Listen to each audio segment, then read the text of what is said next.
कृष्ण प्रेष्ठाय भूतले श्रीमते भक्ति वेदांत स्वामी निति नामिने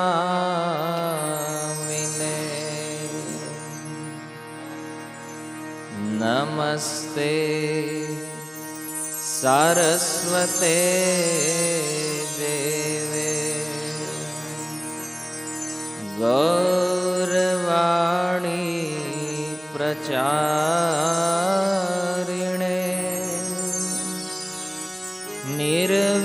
निर्विशेष शून्यवादी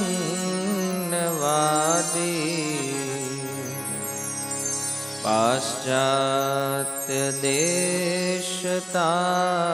देशतारिणे जय श्री कृष्ण चैतन्य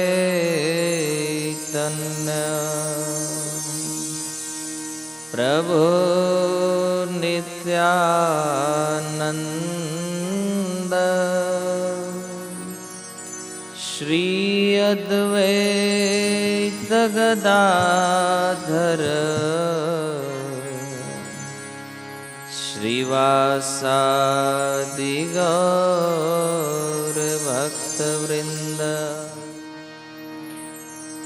जय राधा माधव कुंज बिहारी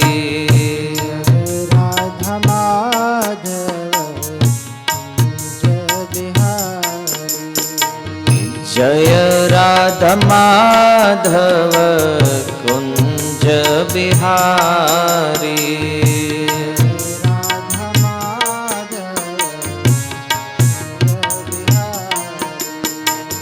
जय राधा माधव कुंज बिहारी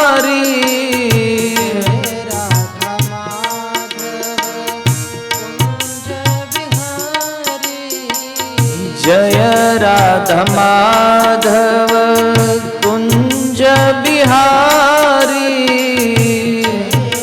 कुंज बिहारी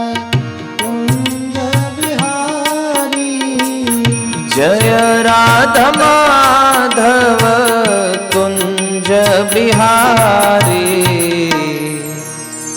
जय राधा माधव कुंज बिहारी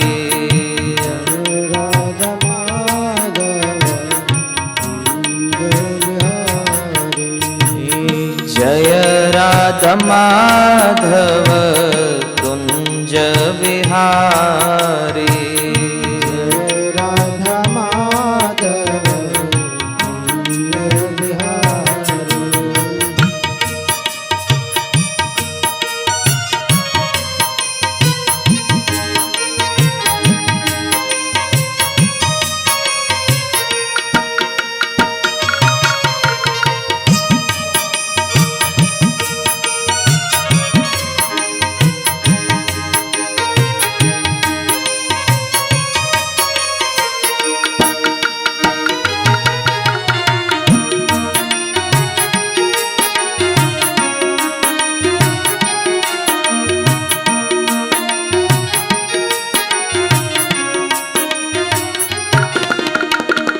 गोपीजन वल्लभ गिरिवरधारी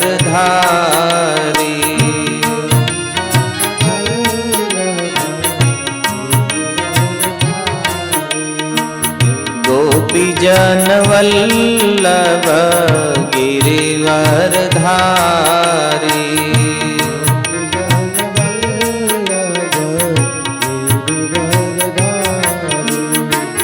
गोपीजन वल्लभ गिरिवरधारी गोपीजन वल्लभ गिरिवरधारी गोपीजन वल्लभ गिरिवरधारी गोपीजन वल्लभ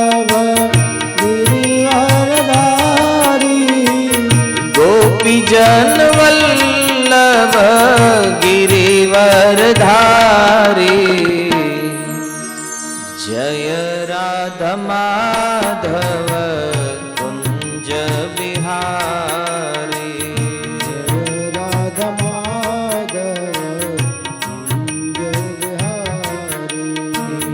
जय Radha Madhav Kunj Bihari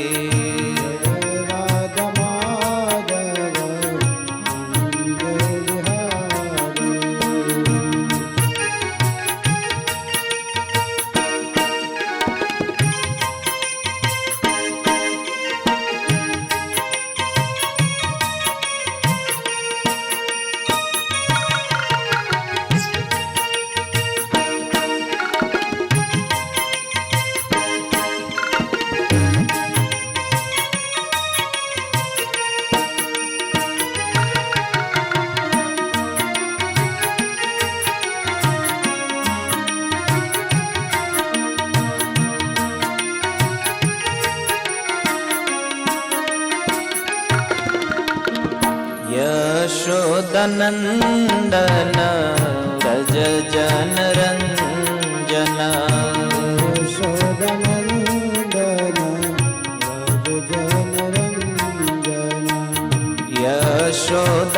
यशोदनन्दन Vraj जनरञ्जन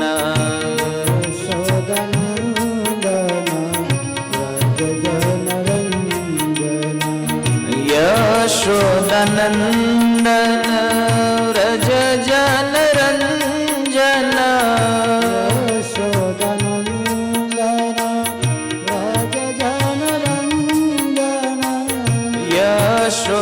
यशोदनन्दन Vraj जनरञ्जन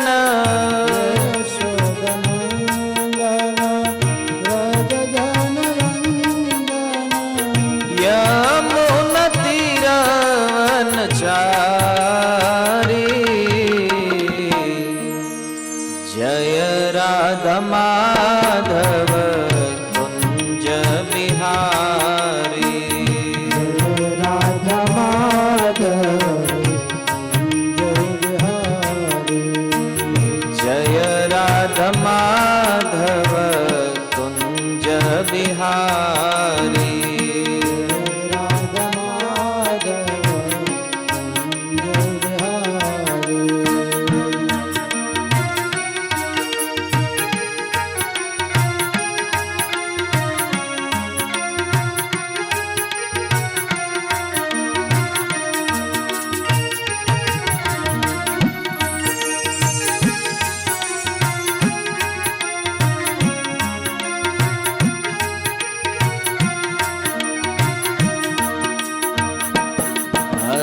Krishna Hare Krishna Krishna Krishna Hare Hare Hare Rama Hare Rama Rama Rama Hare Hare Krishna Hare Krishna Krishna Krishna Hare Hare Rama Hare Rama Rama Rama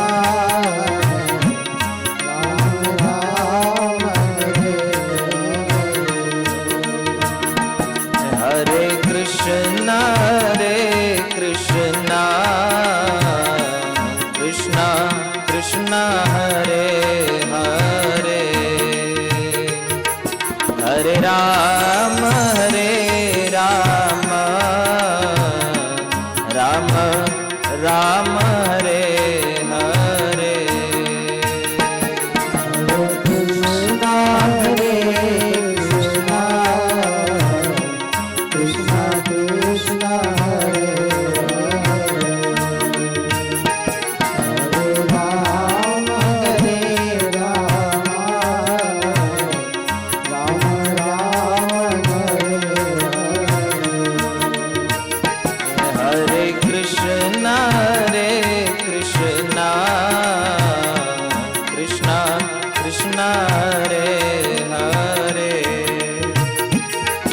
हरे राम राम हरे कृष्णा कृष्णा कृष्णा हरे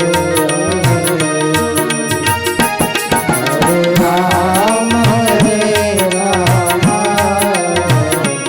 राम राम हरे जय राधा दामोदर राधा दामोदर राधा दामोदर राधे राधा दामोदर राधा दामोदर राधा दामोदर राधे जय कृष्ण बलराम कृष्ण बलराम कृष्ण बलराम जय कृष्ण बलराम जय कृष्ण बलराम कृष्ण बलराम कृष्ण बलराम जय कृष्ण बलराम जय गौर निताय गौर निताय गौर निताय जय गौर निताय जय गौर निताय गौर निताय गौर निताय जय गौर निताय जय जय प्रभुपाद प्रभुपाद प्रभुपाद प्रभुपाद जय जय प्रभुपाद प्रभुपाद प्रभुपाद प्रभुपाद निताय गौर हरि बोल हरि बोल हरि बोल हरि बोल निताय गौर हरि बोल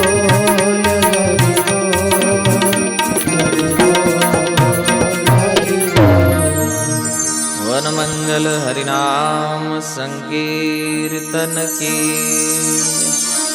जगत गुरु श्रील प्रभुपाद की निताय गौर प्रेमानंदे नारायणं नमस्कृत्य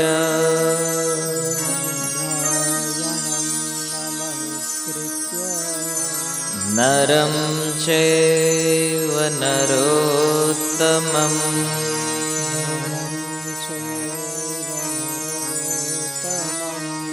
देवीं सरस्वती व्यासं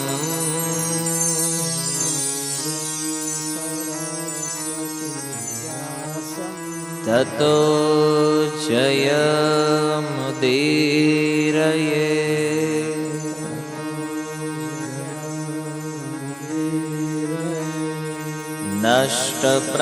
नष्टप्रायेषु भद्रेषु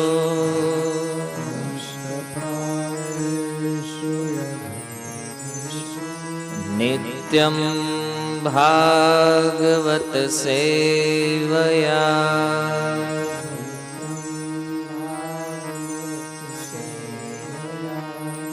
भगवती उत्तम श्लोके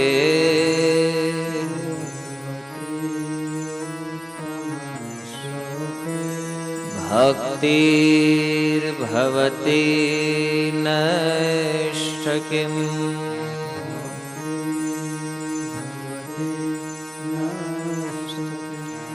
कृष्णाय वासुदेवाय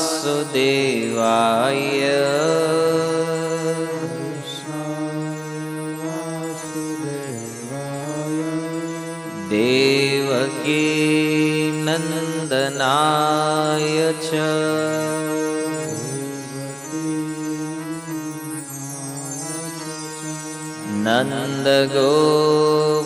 नन्दगोपकुमाराय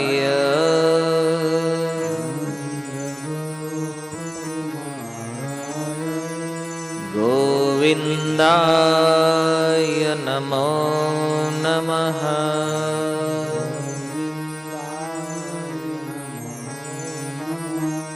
हरे कृष्णा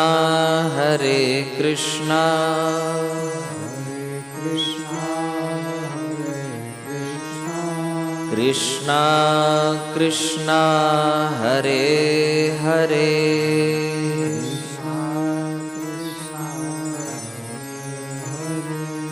हरे राम राम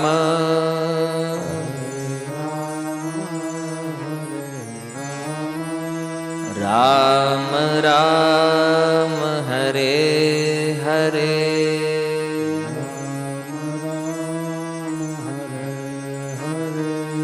ओम नमो भगवते वासुदेवाय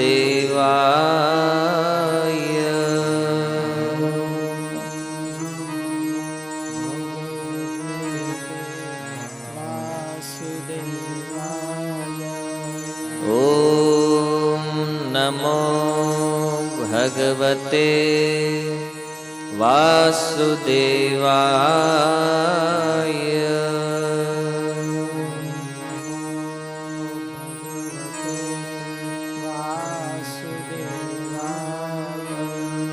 ओम नमो भगवते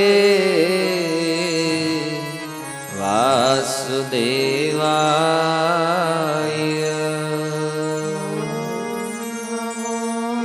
भगवते वासुदेवाय।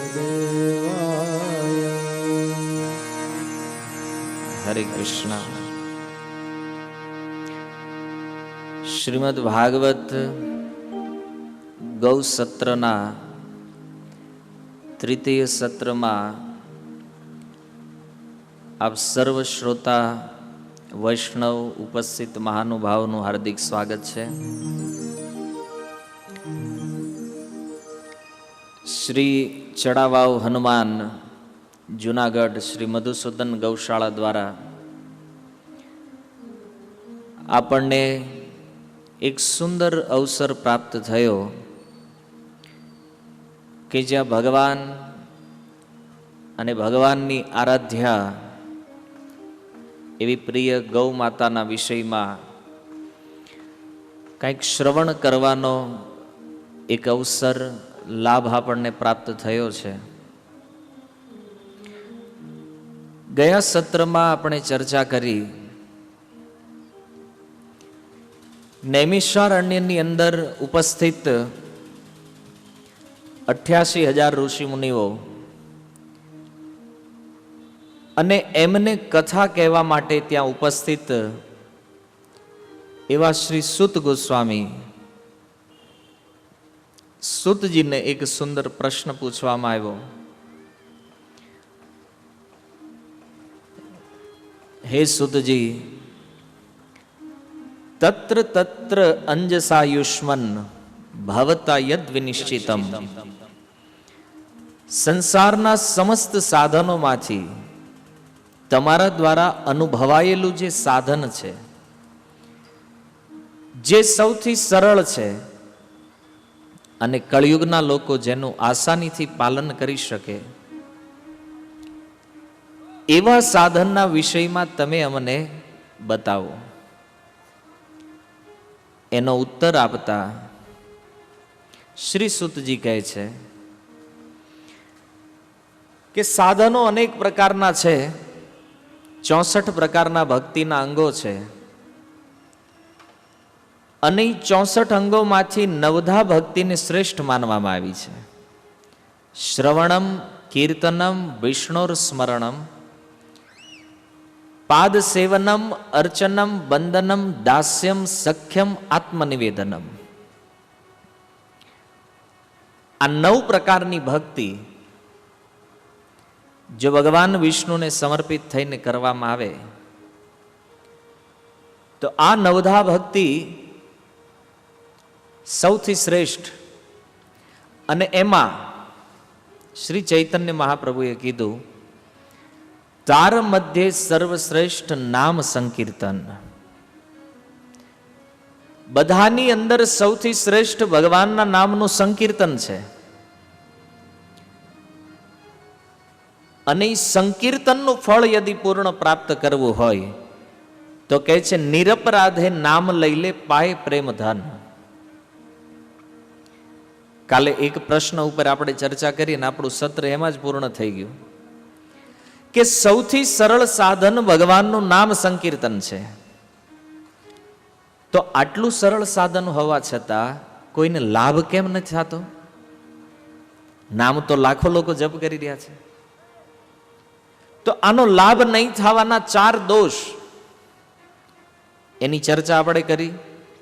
સૌથી પહેલું છે મંદા, આળસ, સુમંદમતયા યાની પાગલપન. ત્રીજો દોષ મંદ ભાગ્ય, ખૂબ સાધુઓની સંગતિ મળી પણ એ સાધુ સંગનો લાભ ન લઈ શકે આપણે. અને ચોથું કીધું ઉપદ્રિતા, એટલા ઉપદ્રવો છે આપણા જીવનમાં, એટલા પંચના કારણે ભગવાન નામ આટલું સરળ હોવા છતાં જીવ સિદ્ધિને પ્રાપ્ત નથી કરતો. ગૌડીય આચાર્યોનો એ મત છે, સંકલ્પ છે કે કોઈ પણ વ્યક્તિ કળિયુગમાં ભગવાનનું નામ જપ કરે તો એક જ જીવનની અંદર એ વ્યક્તિ ભગવાન સુધી પહોંચી જાય, આ જ જીવનની અંદર. પણ નથી પહોંચતા. કારણ પ્રપંચ.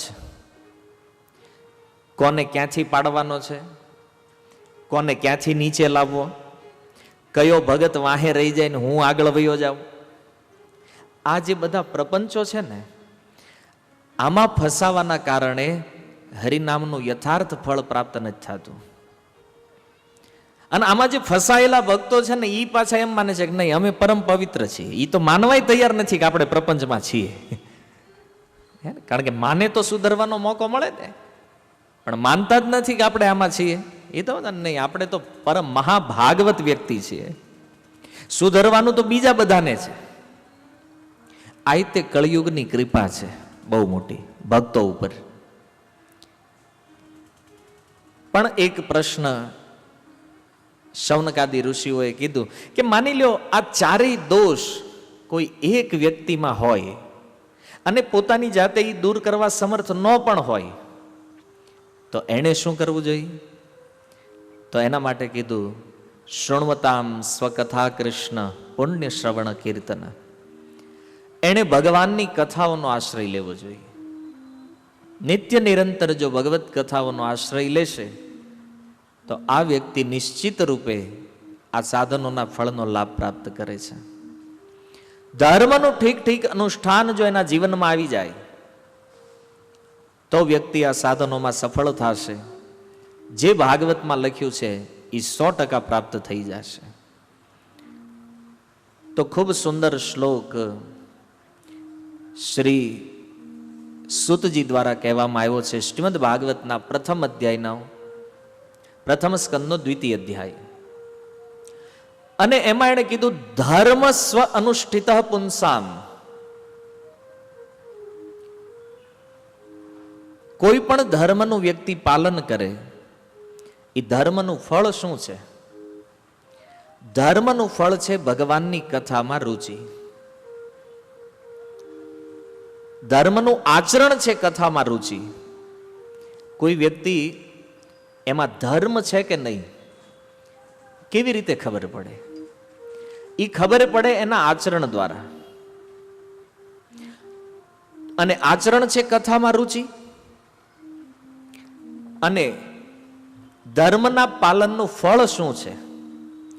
ધર્મના પાલનનું ફળ છે આ સંસારથી છુટકારો.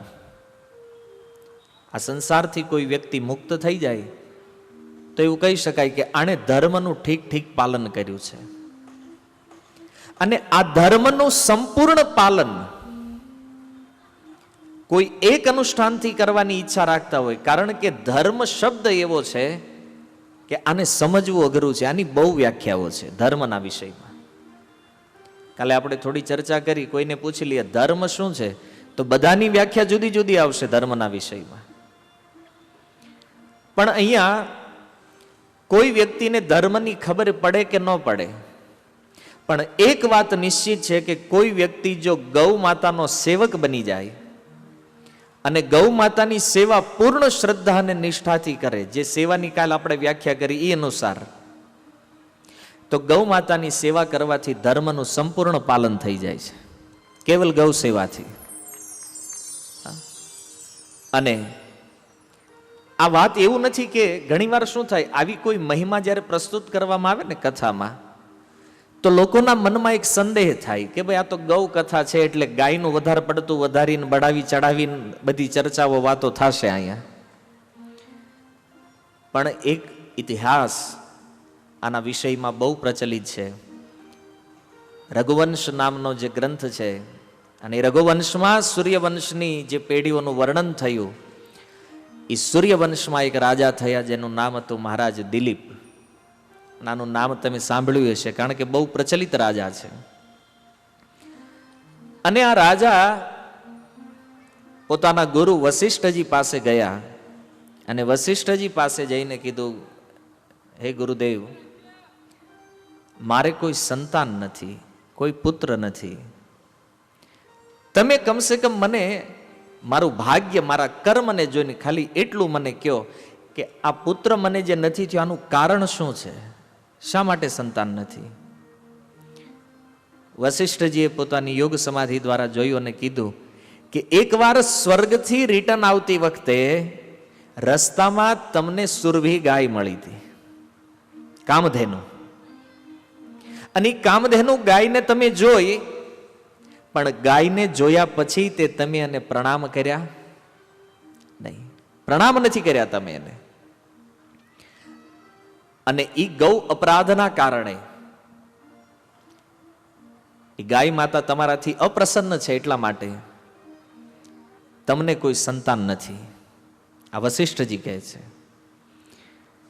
તો મહારાજ દિલીપે પ્રાર્થના કરી કે તો પછી તમે બતાવો કે હું એવું કયું કાર્ય કરું કે જેનાથી મને સંતાનની પ્રાપ્તિ થાય.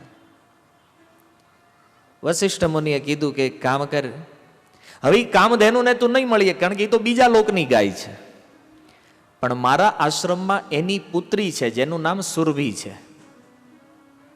અને સુરભીની તું સેવા કર. સુરભી જો પ્રસન્ન થઈ જશે તો તને પુત્રની પ્રાપ્તિ થશે. ગુરુદેવ દ્વારા સેવા આપવામાં આવી. અહીંયા જો એક સિદ્ધાંત સમજવા લાયક એ છે કે જ્યારે પણ આપણને ક્યાંય ગૌ માતા મળે, આપણે ક્યાંક જતા હોય રસ્તામાં મળી જાય, તો એને પ્રણામ કરવા બહુ જરૂરી છે. અને જો નહીં કરીએ તો અપરાધ તો લાગશે, પણ એ અપરાધથી બચવું, જ્યાં પણ ગાયને જુઓ પ્રણામ જરૂરી છે. કારણ કે મહારાજ દિલીપને આ કષ્ટ આવ્યું, આપણે નથી જાણતા કે આપણા જીવનના કષ્ટનું કારણ કદાચ આ પણ હોઈ શકે કે આપણાથી ગૌ અપરાધ થયા હોય. ગાયોને જોઈને ક્યારેક આપણે પ્રસન્ન ન થયા હોય, કારણ કે આપણે બહુ 25-30 લાખની ગાડીમાં બેઠા હોય અને એમાં રસ્તામાં રોડ ઉપર ગાયનું ટોળું નીકળે, ગૌ માતાઓ નીકળે, એટલે આપણે કહીએ કે ભાઈ આ હું આ બધું, આ એને સરકારને કાંઈ ભાન નથી, આના માલિકોને કાંઈ ભાન નથી. પણ અહીંયા શાસ્ત્ર એ કહે છે કે ભાન આપણને નથી. ગૌ માતા નીકળે છે તો શાસ્ત્રમાં તો આને બહુ શુભ માનવામાં આવ્યું છે કે તમે ક્યાંય જઈ રહ્યા હોય અને અનાયાસ ગૌ માતાનું દર્શન થઈ જાય એટલે તમારે બીજું કાંઈ વિચારવા જેવું નથી, સેફ જર્ની, આ શાસ્ત્ર કહે છે. પણ આપણું મન ત્યારે કંઈક અપરાધિક ભાવનાઓમાં ફસાઈ જતું હોય છે. મહારાજ દિલીપ, એમના દ્વારા ઉપાય પૂછવામાં આવ્યો અને ઉપાયના ફળ સ્વરૂપ વશિષ્ઠજીએ સુરભીની સેવા આપી. એમને સુરભીની સેવા આપી. રોજ મહારાજ દિલીપ પોતે અયોધ્યાના રાજા છે, છતાં એ ગાય ચરાવવા માટે વનમાં જઈ રહ્યા છે. પ્રતિદિન ગાયની સેવા કરે છે. અને તમે જુઓ, અહીંયા એક સમજવા લાયક સિદ્ધાંત એ છે કે ગૌ માતાની સેવામાં જે વ્યક્તિ લાગ્યો છે એનું ધ્યાન ક્યારેય ગૌ માતાની સેવામાંથી હટવું ન જોઈએ. કારણ કે આપણે ઘણીવાર રોડ ઉપર પાટિયા મારેલા જોઈએ છીએ, સાવધાની હટી દુર્ઘટના ઘટી, અને આવું થઈ શકે છે. અહીંયા સાવધાની બહુ જરૂરી છે સેવામાં. તે ખાલી ગૌ માતાની સેવાની વાત નથી, ભગવાનની સેવા કરતા હોય, વૈષ્ણવની સેવા કરતા હોય, થોડી પણ સાવધાની ન હટવી જોઈએ એમાં. મહારાજ દિલીપ ખૂબ સુંદર સેવા કરે છે, પણ એક ક્ષણ માટે એના મનમાં વિચાર આવ્યો, એક ક્ષણ માટે ખાલી એ માતા સુરભીથી એનું ધ્યાન હટ્યું અને એક ક્ષણમાં માતા સુરભી ગાયબ થઈ ગયા. મહારાજ દિલીપના મનમાં થયું, અરે હમણાં તો અહીંયા હતા અને અત્યારે અચાનક ગાયબ. એને શોધતા શોધતા એના જે પગલાં હતા એ પગલે પગલે મહારાજ દિલીપ એની શોધ કરવા માટે જાય છે. અને શોધ કરતા કરતા એને ખબર પડી કે આ માતા સુરભી જે છે એ કોઈ ગુફાની અંદર ગયા છે. મહારાજ દિલીપ એની પાછળ જાય અને ત્યાં જઈને દ્રશ્ય જોયું તો આશ્ચર્ય કે ગૌ માતા ત્યાં બેઠા છે અને એક સિંહ એની ઉપર ચડીને બેઠો છે. રાજા દિલીપના મનમાં વિચાર થયો કે મારી સેવામાં એટલી મોટી ત્રુટી કે એક ક્ષણ માટે મારું ધ્યાન હટ્યું અને ગૌ માતા ઉપર આટલો મોટો ખતરો આવી ગયો છે. આ તો ક્ષત્રિય છે, સૂર્યવંશી રાજા છે. પોતાનું ધનુષ બાણ કાઢ્યું. ધનુષ બાણ કાઢીને જેવી રીતે સિંહને મારવા જાય, હાથ ચોંટી ગયા એમના, તીર ચાલે નહીં. અને ત્યારે સિંહ મનુષ્યની ભાષામાં કહે છે, મહારાજ દિલીપ, તમે મને મારી નહીં શકો, કારણ હું મા ભગવતીનું વાહન છું, માતા દુર્ગાનું વાહન છું. અને આ ગાય જે છે ને એ મારો ખોરાક છે, આની ઉપર મારો અધિકાર છે. એટલા માટે તમે મને મારી શકો એમ નથી, આને તમે બચાવી શકો એમ નથી.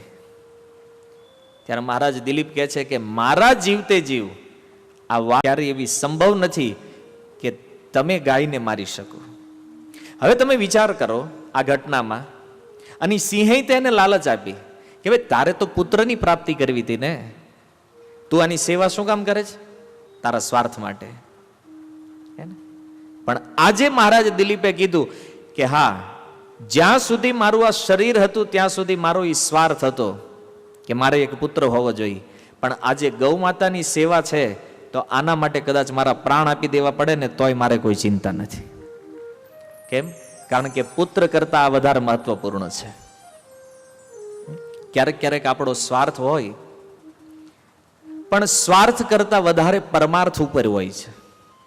મહારાજ દિલીપનો એક નિજી સ્વાર્થ હતો પુત્ર માટે, પણ ગાયની રક્ષા કરવા માટે એણે કીધું કે જો તમારે ભોજનની જરૂર હોય તો તમે મારું શરીર લઈ લો, મને ખાઈ જાઓ. હું મારા પ્રાણ આપવા તૈયાર છું, પણ હું ગૌ માતાને તો નહીં મરવા દઉં. મહારાજ દિલીપ એણે એ વાતને સિદ્ધ કરી. આ સંસારની અંદર એક ઋષિ કરતા વધારે મહત્વપૂર્ણ છે ગૌ માતા. આ સંસારના એક ચક્રવર્તી સમ્રાટ કરતા વધારે ઉપયોગી છે એક ગૌ માતા. અને એટલા માટે મહારાજ દિલીપ પોતાના પ્રાણ આપવા તૈયાર થઈ ગયા. અને ત્યારે એ સિંહ જે છે એણે ગૌ માતાને મુક્ત કરી અને કીધું કે રાજન, અમે બે તો તારી પરીક્ષા લઈ રહ્યા હતા, આજે તારી સેવા પરિપૂર્ણ થઈ. માતા સુરભી કહે છે હવે તું મારું દૂધ પી લે, અને આ દૂધ પીવાથી તને એક પુત્રની પ્રાપ્તિ થશે. મહારાજ દિલીપ ના પાડે છે, આવી રીતે હું નહીં પી શકું. કેમ? કારણ કે તમારી ઉપર મારા ગુરુદેવનો અધિકાર છે, અને જ્યાં સુધી મારા ગુરુની આજ્ઞા ન થાય ત્યાં સુધી આ મારાથી લેવાય નહીં. બધા સુરભી કહે છે તમે બીજી પરીક્ષામાં પાસ થયા, અને એ બંને આશ્રમ ઉપર આવે છે. વશિષ્ઠજીની આજ્ઞાથી એ દૂધ ગ્રહણ કરી અને મહારાજ દિલીપને ત્યાં એક પુત્રનો જન્મ થાય છે. કહેવાનું તાત્પર્ય એ છે કે પોતાના સ્વાર્થમાં મમતા જે છે, જે અહમતા છે, દેહાત્મ બુદ્ધિ છે, આનો નાશ થવો એને મોક્ષ કહેવામાં આવ્યો છે. આ મુક્તિ છે. અને ધર્મનું પાલન એનું ફળ લોકો મુક્તિને માને છે. કે કોઈ પણ વ્યક્તિ ધર્મનું પાલન કરે, ધર્મ સ્વ અનુષ્ઠિત પુંસામ. અહીંયા એ વાત સિદ્ધ થઈ કે મહારાજ દિલીપની પોતાના પુત્રમાં જે મમતા હતી, પુત્ર પ્રાપ્તિમાં જે મમતા હતી, એ મમતાને છોડી નહીં તે એમણે અહીંયા મોક્ષને સિદ્ધ કર્યો છે. ખબર નથી આ જગતમાં લોકો મોક્ષ કોને માને છે. મોક્ષનો સીધો અર્થ છે મમતાનો ક્ષય. જ્યારે મમતા મરી જાય ને હૃદયમાંથી, ત્યારે એ કહેવાય કે આને મોક્ષની પ્રાપ્તિ થઈ છે. મોક્ષનો સીધો અર્થ છે અહમ બુદ્ધિ, દેહાત્મ બુદ્ધિ, મમત્વનો નાશ થઈ જાય. અને આ ક્યારે થાય? તો બોલે સહી ધર્મનું પાલન કરવાથી. મહારાજ દિલીપે ગૌ સેવા કરી, મોક્ષ પ્રાપ્તિ કરી લીધી. એટલા માટે ઈ જાણવું જરૂરી છે કે ધર્મ શું છે અને એનું પાલન કેવી રીતે થાય. તો એક વાત આ કથાથી નિશ્ચિત છે કે ગૌ સેવા જે છે એ સંપૂર્ણ ધર્મનું પાલન છે. ગૌ સેવક યદિ કોઈ વ્યક્તિ બને તો એ સંપૂર્ણ ધર્મનું પાલન કરી રહ્યો છે. પણ શાસ્ત્રની આવી કથાઓ દ્વારા એને ખબર હોવી જોઈએ કે ગાયોની સેવા થાય કઈ રીતે. એકવાર એક પ્રશ્ન ઉઠાવવામાં આવ્યો વિદ્વાનોની સભામાં કે સંપૂર્ણ પ્રાણીઓમાં આ જગતમાં સૌથી વધારે ઉપકારી કોણ છે? તો એનો ઉત્તર આવ્યો છે ગાય માતા. કારણ ધર્મનું એવું કોઈ પણ એક અંગ બતાવો કે જેમાં ગૌ માતાની જરૂર ન પડતી હોય. કોઈ પણ ધર્મનું એક અંગ લઈ લો તમે. તમારે યજ્ઞ કરવો હોય તો અંદર આહુતિ આપવા માટે ઘીની જરૂર પડે. અને એક વાત તમે જાણી લ્યો કે સ્વર્ગલોકમાં રહેવાવાળા જે દેવતાઓ છે ને એ આ પૃથ્વી ઉપરથી તમે એને ગમે એટલું નિવેદ ધરો એમાંથી એક જ વસ્તુ ધારણ કરે છે, ખાલી એક જ વસ્તુ, અને એ છે ગૌ માતા દ્વારા પ્રાપ્ત થયેલું શુદ્ધ ઘી. યજ્ઞ અને હવનમાં તમે જોયું છે આપણે ઘીની એક ચમચી ભરીને બ્રાહ્મણો સ્વાહા કરે. કારણ કે અહીંયા જે શુદ્ધ ઘી દ્વારા આહુતિ આપવામાં આવે એનાથી દેવતાઓને પોષણ મળે છે, એનાથી શક્તિ પ્રાપ્ત કરે છે અને તમને આશીર્વાદ આપે છે. પૃથ્વી ઉપરની આ એક જ વસ્તુ છે કે જેને દેવતાઓ ગ્રહણ કરે છે, એ છે શુદ્ધ ઘી. તો ગાય વગર હવિષ્યાન્ન પ્રાપ્ત થતું નથી. યજ્ઞ ધર્મના કાર્યો સંભવ નથી. આજે આપણે અહીંયા ઉત્તર ક્રિયાઓ કરવી હોય તો એ ગાયની જરૂર પડે છે કે નહીં? જ્યારે આપણે જલાંજલિ કે તિલાંજલિ આપીએ છીએ તો ક્યાં આપીએ છીએ? આ ગૌ માતાને. અને એ વિશ્વાસ છે આપણી સંસ્કૃતિમાં કે ગૌ માતાને આપેલી જળની અંજલિઓ, તલની અંજલિઓ આપણા પિતૃઓ સુધી પહોંચી જશે. અને એમાં કોઈ સંદેહ નથી, કોઈ સંશય નથી. તો દેવતાઓનું પોષણ હોય, યજ્ઞ હોય, ગર્ભાધાન હોય, અંત્યેષ્ટિ હોય, મતલબ પહેલેથી લઈને છેલ્લે સુધીના કોઈ પણ સંસ્કાર સંપન્ન કરવા હોય તો એમાં ગાયની જરૂર પડે છે, ગૌ માતાની જરૂર પડે છે. ગૌ માતા વગર આ કાર્યો સંભવ નથી. એટલા માટે સ્વર્ગલોકના દેવતાઓ હોય, પૃથ્વીલોકના મનુષ્ય હોય, કે આ બ્રહ્માંડના સૌથી શ્રેષ્ઠ જીવાત્માઓ ઋષિમુનિઓ હોય, આ પ્રત્યેક વ્યક્તિઓનું પોષણ ગૌ માતા કરે છે. 84 લાખ શરીરો જે બનાવવામાં આવ્યા છે ને એ બધાનું પોષણ આ ગૌ માતા કરે છે. વિચાર કરો, આટલું ઉપયોગી વ્યક્તિત્વ મનુષ્યના પ્રત્યે કૃતજ્ઞ ન થઈએ કે બોલો? થોડા એવા યંત્ર યુગમાં પ્રવેશ થયો તો ગૌ માતાને ભૂલી ગયો. મનુષ્ય કૃતજ્ઞ ન થઈ શક્યો એટલા માટે ભગવાન પોતે કૃતજ્ઞ બન્યા. ગોપાલ બનીને આવ્યા ભગવાન પોતે. અને ગૌ સેવા દ્વારા ભગવાને એ વસ્તુ સિદ્ધ કરી કે ગાયોનું પાલન કરવા માત્રથી વ્યક્તિ સંપૂર્ણ ધર્મના આચરણનું પાલન કરી લે છે.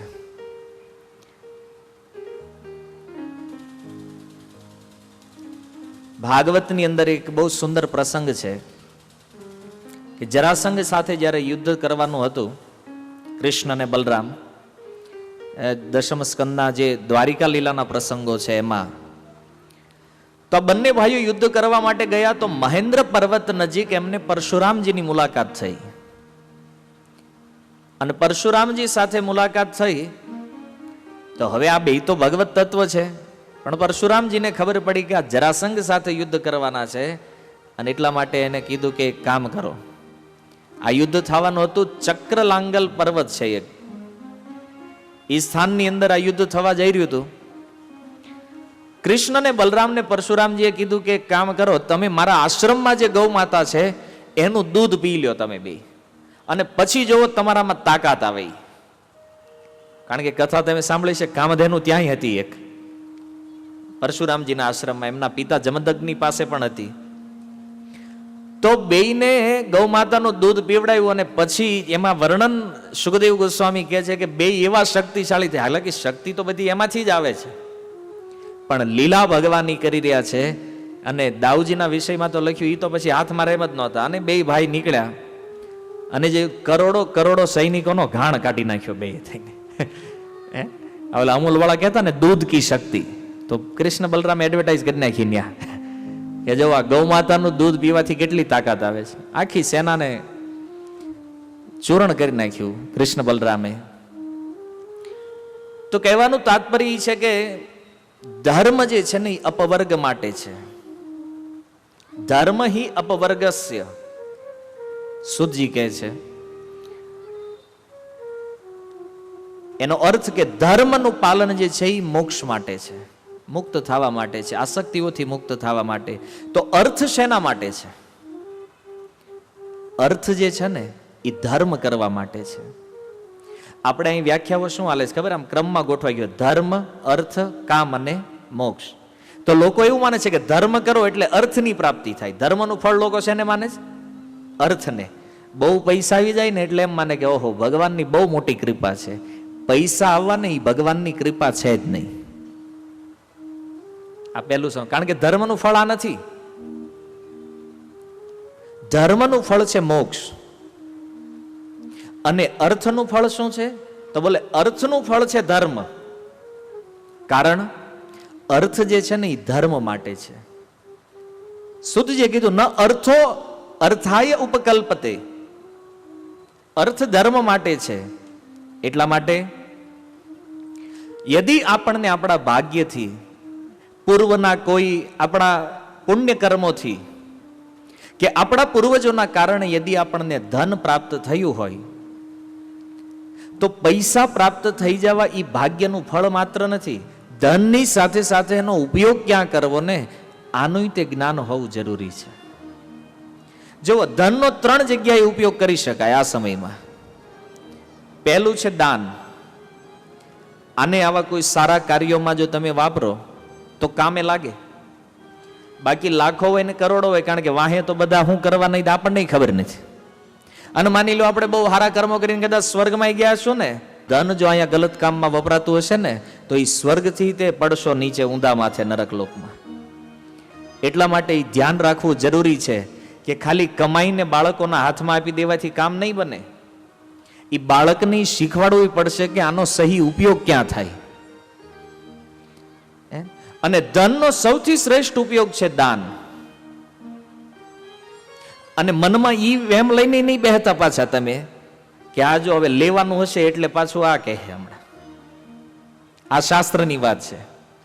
કારણ કે આપણે દેવું ન દેવું એ તો આપણા મનની વાત છે. આપણું ભાગ્ય, આપણો વિચાર કેવો છે. શાસ્ત્ર કહે છે ધનનો સૌથી મોટો ઉપયોગ છે દાન. અને દાન નહીં થાય તો, દાન નહીં થાય તો એ ધન જે છે એ ભોગમાં વપરાશે. અને ભોગમાં જ્યારે ધન વપરાય ને ત્યારે એનું કર્મ બંધન ઉત્પન્ન થાય છે. યા તો એનાથી પાપ થશે અને કાં તો પુણ્ય થશે. પાપનું ફળ નરકલોક છે અને પુણ્યનું ફળ સ્વર્ગલોક છે. હવે આમાં બહુ મગજ ન દોડાવતા કે આવું હોય કે નહીં, એ બધું છે જ.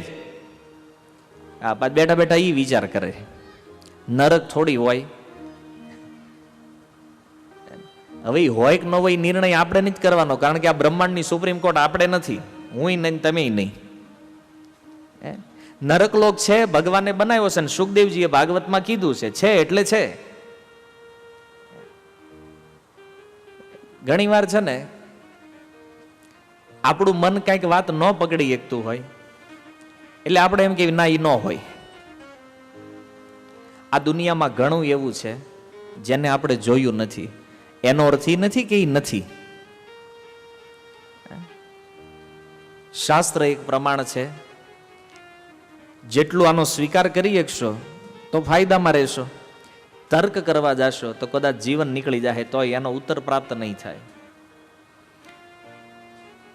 ભોગ દ્વારા વ્યક્તિ પોતાના ભવિષ્યને ખરાબ કરે છે. અને ધન જ્યારે ભોગમાં વપરાય ને ત્યારે એ ધનનોય નાશ થાય છે અને એ વ્યક્તિનોય નાશ થઈ જાય છે. બધું નાશ થઈ જાય છે. એટલા માટે મનુષ્યનું એ પરમ કર્તવ્ય છે કે વ્યક્તિ દાન કરે. આપણે એ જોયું છે કે પહેલાના સમયમાં બહુ સંગ્રહ કરતા લોકો ધનનો, બહુ પૈસા કમાય. બેંકો હતી ને એટલે કરે શું, જમીનમાં દાટી દે. અરબો રૂપિયાનું ધન જમીનમાં પડ્યું છે, હજી કોઈની ખબર જ નથી ક્યાં છે. આજ ક્યારેક ખોદે તો નીકળે. હે ને, ક્યાંક જમીનોનું ખોદકામ થાય ત્યારે આજે નીકળી રહ્યું છે એ ધન. હવે જે મૂકીને ગયો છે એ ક્યાં હશે આજે? એ ભાઈ જે મૂકીને ગયો છે અને વાહે મળે જ કોને? આવું જ થાય ધનનું. આખું જીવન મહેનત કરી, બેંકો ભરી, આંગળિયા ભર્યા, કોકને વ્યાજે આપ્યા, અને મૃત્યુનો તો કાંઈ ભરોસો નથી ભાઈ, કારણ કે તો ગમે ત્યારે આવી જાય.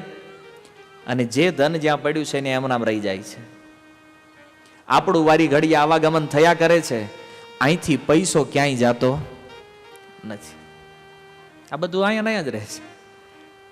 પણ અહીંયા એને ક્યાં ઉપયોગમાં લેવો ને એ બહુ મહત્વની વાત છે. એકવાર બ્રહ્માજીએ ત્રણેયને બોલાવ્યા. ત્રણેય એટલે મનુષ્યને, દેવતાઓને અને દૈત્યોને. ત્રણેયને બ્રહ્મલોકમાં બોલાવીને કીધું કે આજે મારે પ્રવચન કરવાનું છે. આ ઉપનિષદનો પ્રસંગ છે. બ્રહ્માજીએ કીધું કે આજે હું પ્રવચન કરીશ, આજે કથા કહેવાનો છું હું તમને. ત્રણેય ખુશી ખુશીમાં પહોંચી ગયા ત્યાં. હાલો, આજ તો બ્રહ્માજી પ્રવચન કરવાના છે. આવ્યા, બ્રહ્માજીએ પ્રવચન ચાલુ કર્યું, મંગલાચરણ કર્યું, ઓમ નમો ભગવતે વાસુદેવાય કરીને કીધું, હવે હું તમને એક પ્રવચન કરું છું. અને પ્રવચન કરતા કીધું, મહાપ્રસાદે ગોવિંદે. પ્રવચન પૂરું, જવા દો હાલો. ઓલા ત્રણેય વિચાર, આવું પ્રવચન કે એક અક્ષરનું પ્રવચન કર્યું, ખાલી એટલું જ કીધું દૈત્યોને પૂછ્યું, તમે સમજી ગયા? એ કે ઓકે. દેવતાઓને પૂછ્યું, તમે સમજી ગયા? તો કે અમે સમજી ગયા. મનુષ્યને પૂછ્યું, તમે સમજી ગયા? તો કે અમે સમજી ગયા. ત્રણેય નીકળતા હતા. પેલા દેવતાઓને પૂછ્યું બ્રહ્માજીએ, તમે શું સમજ્યા પ્રવચનમાંથી? બોલે, અમે દેવતાઓ છીએ, અમારા લોકમાં ઐશ્વર્ય બહુ છે, ભોગ બહુ છે, અને અમને ભોગ કરવાની આદત છે, એટલે દનો અર્થ છે અમારે ઇન્દ્રિયોનું દમન કરવાની જરૂર છે. અમે આ બ્રહ્માજી કે ઓકે સમજ્યા, જાઓ. પછી દૈત્યોને પૂછ્યું, તમે શું સમજ્યા? તો કે અમારો વ્યવહાર છે ને બહુ નિર્દયી છે, અમે લોકોને મારી નાખીએ, કાપી નાખીએ, દયા નથી અમારી અંદર. 10 શબ્દથી અમે સમજ્યા છીએ દયા રાખવી જોઈએ. ઓકે, તમે બરાબર સમજ્યા છો, તમે જવા દો. મનુષ્યને પૂછ્યું, તમે શું સમજ્યા? તો બોલે, અમારો સ્વભાવ લોભી છે, ભેગું કરવાનો છે. જ્યારથી સમજતા થાવી ત્યારથી મરવી ત્યાં સુધી બસ ભેગું જ કરી રાખીએ છે, ક્યાં વાપરવું એ ખબર નથી. એટલા માટે 10 શબ્દનો અર્થ છે દાન કરવું. મનુષ્યએ દાન કરવું જોઈએ. તો બ્રહ્માજીએ પ્રવચન કર્યું, એક અક્ષરનું પ્રવચન, પણ ત્રણેય વ્યક્તિએ દાન કરવાનો સંકલ્પ લીધો છે. ભલે આપણી ભેગું કરવાની વૃત્તિ છે, પણ આપણને એના પરિણામની ખબર નથી કે જેટલું ભેગું કરશું ને એટલી વાર આ સંસારમાં ફરી ફરીને આવવું પડશે. જ્યાં સુધી ધનમાં આસક્તિ રહેશે અથવા આપણા દ્વારા કમાયેલું ધન આ પૃથ્વી ઉપર વિદ્યમાન રહેશે ને ત્યાં સુધી આ જન્મ મરણના ચક્રમાંથી તમને કોઈ બહાર ન કાઢી શકે. અને આ શાસ્ત્ર વિધાન છે, આને કોઈ બદલી ન શકે. વારંવાર આપણા જન્મ થાય છે, વારંવાર મૃત્યુ થાય છે. આનું કારણ શું છે? આપણી અંદર રહેલી ધન પ્રત્યેની આસક્તિ. જ્યાં સુધી માણસનું મૃત્યુ આવે ને ત્યાં સુધી એને બધું ધન ખર્ચી નાખવું જોઈએ, દાન કરવામાં, પુણ્ય કરવામાં, કોઈ સારા ભગવાન નામના પ્રચાર કરવા માટે. તમે એક મહાન વ્યક્તિનું નામ સાંભળ્યું હશે, કદાચ ગુજરાતીઓને તો નહીં ખબર હોય, ભારતેન્દુ હરિશ્ચંદ્ર. હિન્દી ભાષાનો જેમણે ભારત વર્ષમાં બચાવ કર્યો, બહુ મોટું વ્યક્તિત્વ, એટલે એક જમાનાના ઉદ્યોગપતિ હતા, બનારસના વ્યક્તિ. અને એના જીવનમાં એટલી સંપત્તિ હતી, બધી સંપત્તિ એમણે સંસ્કૃતિના રક્ષણ માટે દાન કરી દીધી.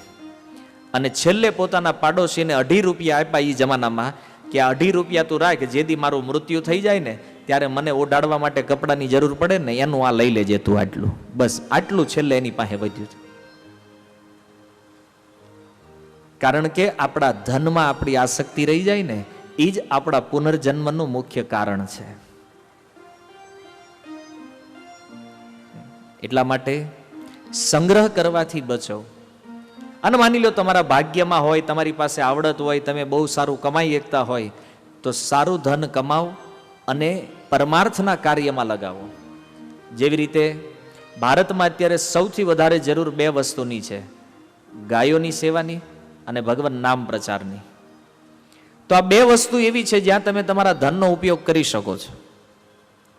કારણ માણસની તે ભોગ કરવાની ક્ષમતા બહુ ટૂંકી છે. એક માણસ બપોરે 4 રોટલી ખાય, સાંજે 4 રોટલી ખાય, સવારમાં કદાચ ભાખરી ખાતા હોય. કેટલું ખાવા જોઈએ માણસને? હા, પ્રભુપાદ કહેતા કે કોઈ માણસ રોજના $100 કમાતો હોય કે કોઈ વ્યક્તિ રોજના $1,00,000 કમાતો હોય, એ ખાય 4 રોટલી જ છે. પછી એવું ન હોય કે $1,00,000 કમાતો હોય હોનાની ને હીરાવાળી રોટલી ખાતા હોય અને આપણે ઘઉંની ખાતા હોય. અંબાણી હોય કે આપણે હોય, રોટલી તો રોટલી જ હોય. પછી કારણ કે એવું તો નથી ને કે જેની પાસે ખૂબ ધન હોય એ પછી બહુ ખાય અને જેની પાસે ઓછું હોય એ ઓછું ખાય. ભોગની ક્ષમતા શરીરની એક સમાન છે. એટલા માટે જરૂર કરતા વધારે જે કાંઈ આપણી પાસે હોય એને અન્યની સેવામાં લગાડવું આ મનુષ્ય જીવનનો સૌથી મોટો પરમાર્થ છે. મારું મારું કરીને સંગ્રહ કરવાથી લાભ તો બીજાને નહીં થાય, પણ નુકસાન તમારે પોતાને તો થશે 100%. અને આ વાત કદાચ આજ નહીં સમજાય તો મૃત્યુ પછી તે જ્યારે ફરીથી આવાગમન થશે ત્યારે સમજ તો આવશે જ. ધનની આસક્તિ વ્યક્તિને અહીંયા જોડી રાખે છે. એટલા માટે ભારત વર્ષના જે ધનવાન લોકો છે અને જો આ લોકો ગૌ સેવાનો સંકલ્પ કરે, ગૌ માતાની સેવાનો સંકલ્પ કરે, જેટલા ધની વ્યક્તિઓ છે એટલા, તો લગભગ આ ભારતની અંદર એક પણ ગાય રખડશે નહીં. એકય ગાય. ખાલી જેની પાસે ધન છે ને એનો સંકલ્પ થવો જોઈએ કે ગૌ માતાની સેવા કરવી છે. દુર્ભાગ્ય છે ને, કૂતરા એસીમાં રહે છે, કાંઈ જરૂર નથી એની સમાજમાં. એ કૂતરું એસીમાં, અને જેને માતા કહીએ છીએ ગૌ માતા, એ રોડે રખડે છે. કાંઈક તો સમાજના જે આગેવાનો જે માને છે પોતાને કે અમે આ સમાજ ચલાવી રહ્યા છીએ ને, એની દુર્બુદ્ધિનું આ પરિણામ છે. એ માને છે કે અમે બહુ બુદ્ધિશાળી છીએ અને અમે સમાજ ચલાવીએ છીએ. આવો સમાજ? કૂતરા એસીમાં ફરે અને ગૌ માતાઓ રોડ ઉપર રખડે. આ બુદ્ધિશાળી ન કહેવાય, આને મૂર્ખ કહેવાય. પણ આ લોકોને જો પોતાના કર્તવ્યનું ભાન થશે તો વાસ્તવમાં ગૌ માતાની બહુ મોટી સેવા થઈ શકે એમ છે. કારણ કે જે વિપત્તિઓ આવી રહી છે આ સંસારમાં, આજે કેટલા લોકો શાંતિ યજ્ઞ કરે છે, કેટલા લોકો શાંતિ ચાહે છે, અને આખા વિશ્વમાં શાંતિ માટે થઈ અને યુએનની સ્થાપના કરવામાં, યુનાઇટેડ નેશન બનાવવામાં આવ્યું. ત્રીજું વિશ્વયુદ્ધ ન થાય, બધા છાનામાના બેઠા રહે એટલા માટે. યુદ્ધની વિપત્તિઓ છે, દુષ્કાળ પડે છે, પૂર આવે છે, ભૂકંપ થાય છે. આ બધી વિપત્તિઓ આવી રહી છે આજે, અને આ બધી વિપત્તિઓની પાછળ કારણ માત્ર ને માત્ર ગૌ હત્યા છે. પ્રભુપાદ કહે છે આ વાત. આ સંસાર વિપત્તિઓથી ત્યાં સુધી મુક્ત નહીં થાય જ્યાં સુધી ગૌ માતાની હત્યાઓ બંધ નહીં થાય. જો ગૌ હત્યા બંધ થશે તો જ આ પૃથ્વીનો બચાવ સંભવ છે, નહીતર આને કોઈ નહીં બચાવી શકે. પ્રભુપાદજીએ કીધું, જ્યાં સુધી ગાયનું લોહી આ ધરતીને સ્પર્શ થશે ત્યાં સુધી ધરતી છે ને ધ્રુજતી રહેશે, ભૂકંપો આવતા રહેશે. તો એક મનમાં પ્રશ્ન થાય ને કે એ તો જે ગાયને કાપતા હોય એને લાગવું જોઈએ ને, એ ભૂકંપમાં આપણે શું કામ સામેલ થઈ જાય છે ભેગા? કારણ કે આપણે ગૌ માતાને બચાવતા નથી, એટલે કાંઈક અંશે ફાળો આપણો તે એમાં છે. એવું ન માનતા કે ગાયની હત્યામાં ખાલી કસાઈનો હાથ છે, એ ગાયની ગૌ હત્યાઓમાં આપણો હાથ છે એટલો જ તે. કારણ કે આપણે હાચવી નહીં ત્યારે જ ગઈ ને, અને આપણે જો બરાબર પાલન કર્યું હોત આ ગૌ માતાનું, જે પેઢીઓથી ચાલતું આવતું હતું, અને એ થયું હોત તો આજે આ સમસ્યા ન હોત. એટલે વિપત્તિઓથી બચવું હોય તો ગમે એટલી સરકારો બદલાવી નાખો, ગમે એટલા નેતાઓ બદલાવો, છતાં રાષ્ટ્રમાં ક્યારેય શાંતિ નહીં આવે જ્યાં સુધી ગૌ માતાને શાંતિ પ્રાપ્ત નહીં થાય. ગાયો જ્યાં સુધી પ્રસન્ન નહીં થાય ત્યાં સુધી આ દુનિયામાં મનુષ્ય કોઈ દિવસ શાંત કે પ્રસન્ન નહીં થઈ શકે. એટલા માટે આપણું એ કર્તવ્ય છે કે આપણે વાણીથી કરી શકતા હોય તો વાણીથી, ધનથી સેવા કરી શકતા હોય તો ધનથી, શરીરથી સેવા કરી શકતા હોય તો શરીરથી, ક્યાંક ને ક્યાંક અંશે ગૌ માતાની સેવામાં આપણે લાગવું જરૂરી છે. અને આ થવું જોઈએ, 110% થવું જોઈએ. આજે અહીંયા ઘણા બધા ભક્તો શ્રવણ કરવા માટે આવે છે ઇસ્કોનથી, તો તો તમારે એવું સમજવાની જરૂર નથી કે આપણે ઇસ્કોનના છીએ તો ખાલી ઇસ્કોનમાં જ ડોનેશન આપશું.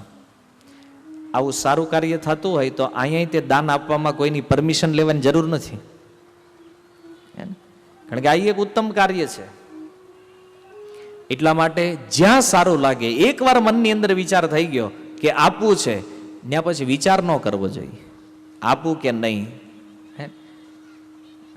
રાવણની આ એક શિક્ષા છે કે સારો વિચાર જ્યારે આવે ને ત્યારે એને તરત અમલમાં મૂકી દેવો, અને ખરાબ વિચાર આવે ને એને ડીલે કરતા જાઓ,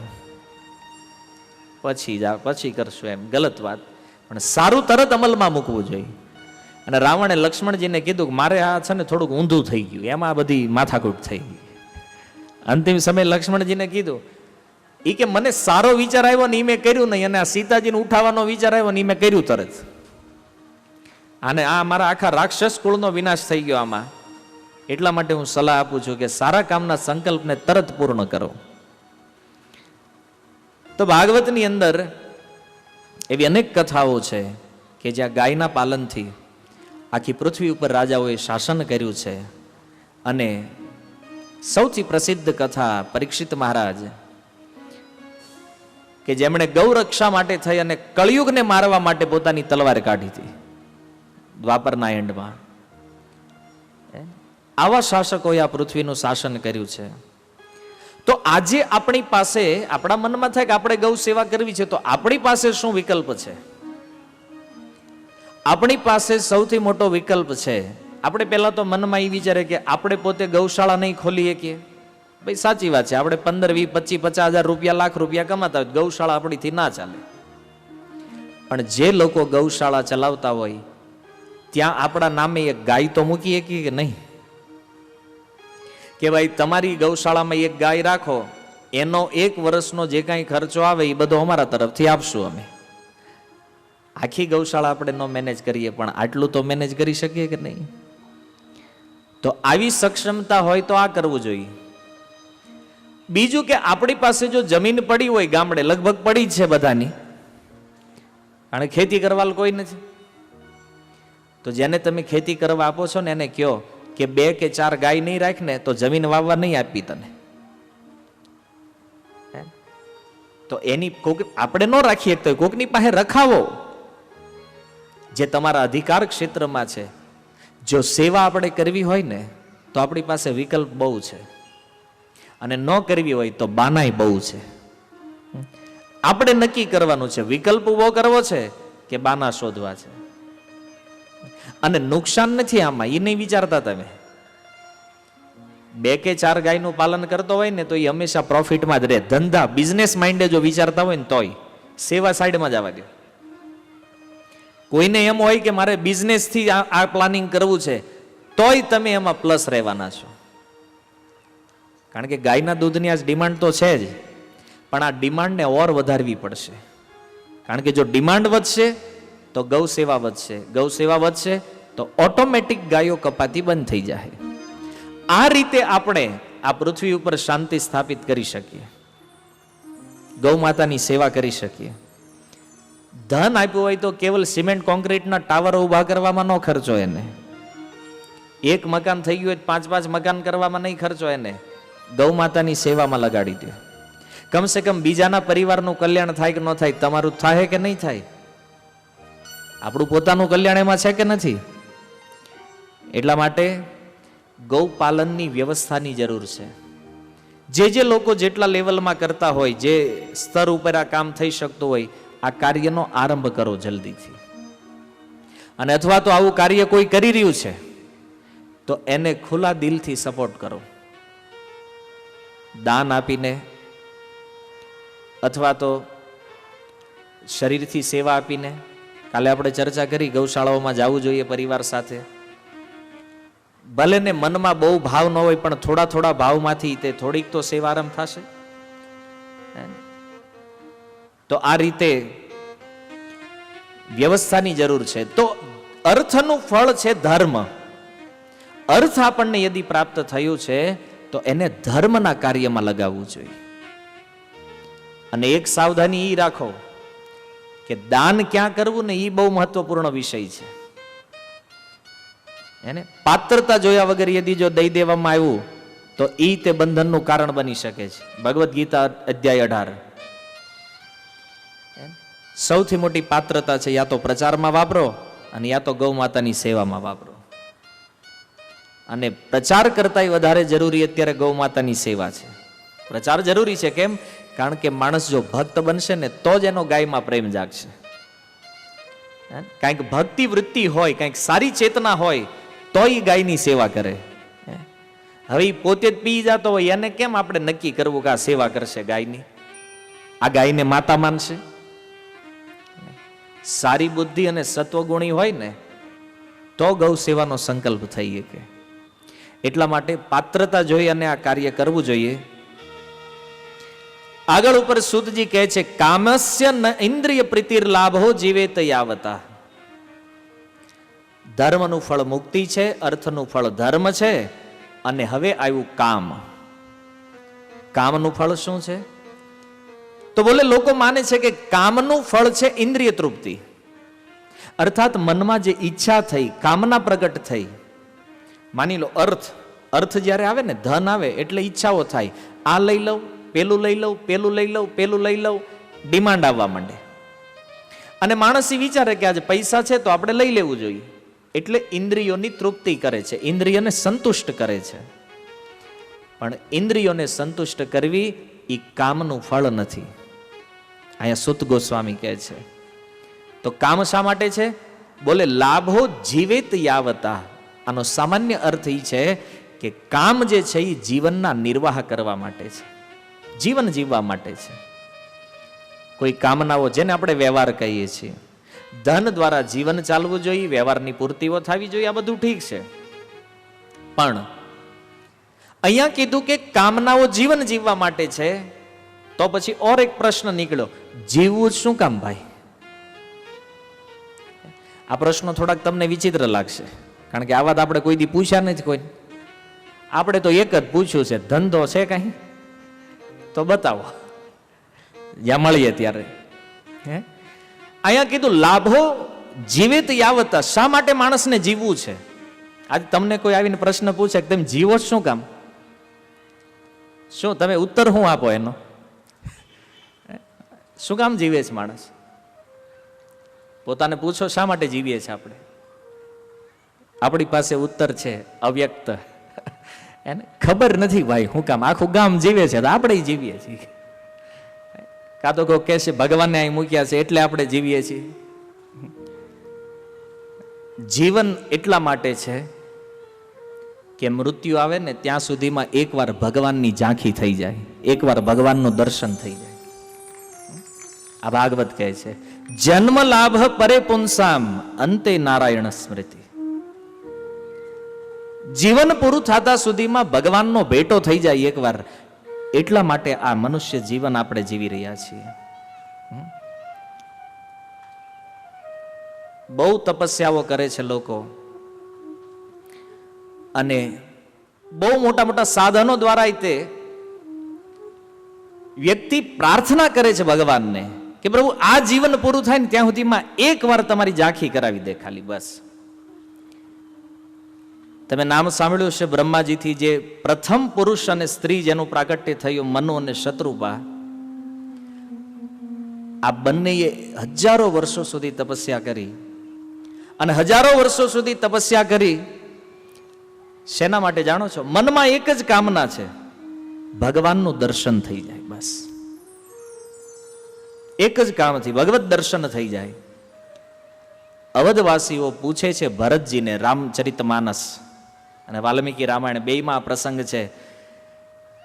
અવધવાસીઓએ કીધું હે ભરતજી, ભગવાન રામના વિયોગમાં તમારું આ જે દુઃખ છે ને, તમારો વિરહ જે છે, આ વિરહ અમારાથી સહન થતો નથી, તમે કંઈક ઉપાય બતાવો.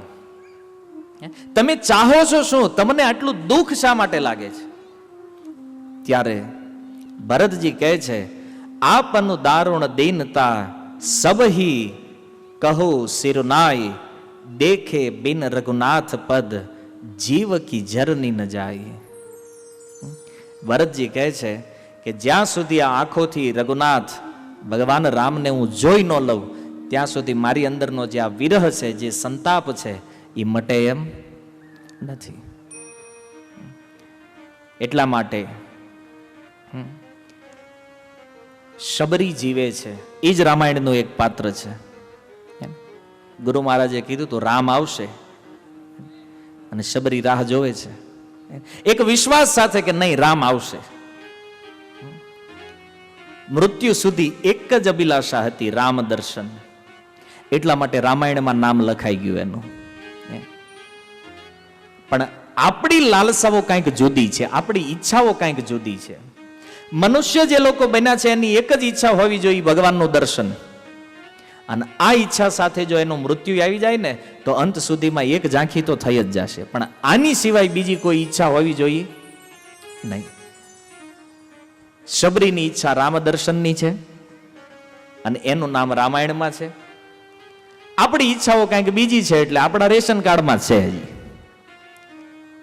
અમુકના નથી, એને ચડાવવા જ હજી એમાં.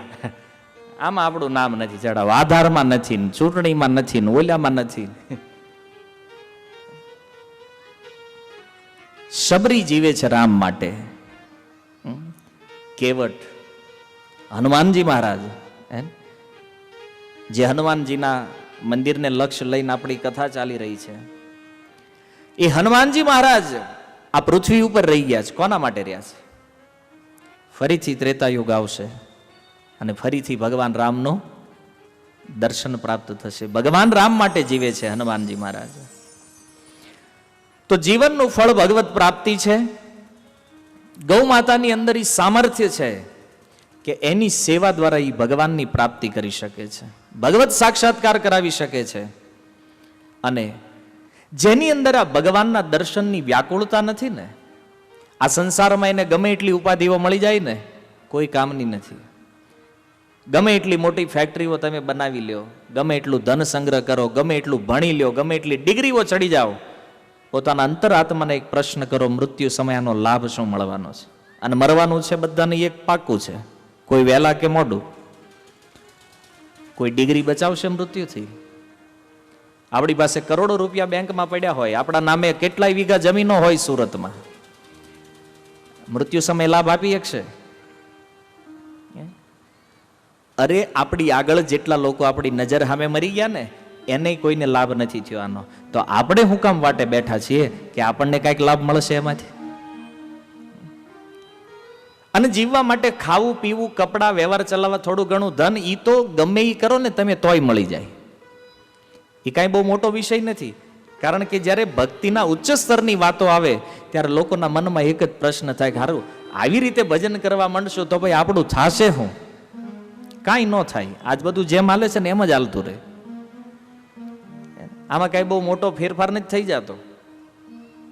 પેલા 2000 જોડી કપડાં પહેરતા હોય આપણે, 2000ની એક જોડી હોય, પછી 500 વાળી પહેરવા માંડવી. મૂળ વસ્ત્રનું પ્રયોજન તો શરીર ઢાંકવાથી છે ને. આ બધા અલગ અલગ પ્રાઇઝના કપડાં પહેરીને બેઠા છે. આમાં કોઈ કહીએ કે કોઈ કપડાં જોઈને કેટલાના છે? હાલો કયો.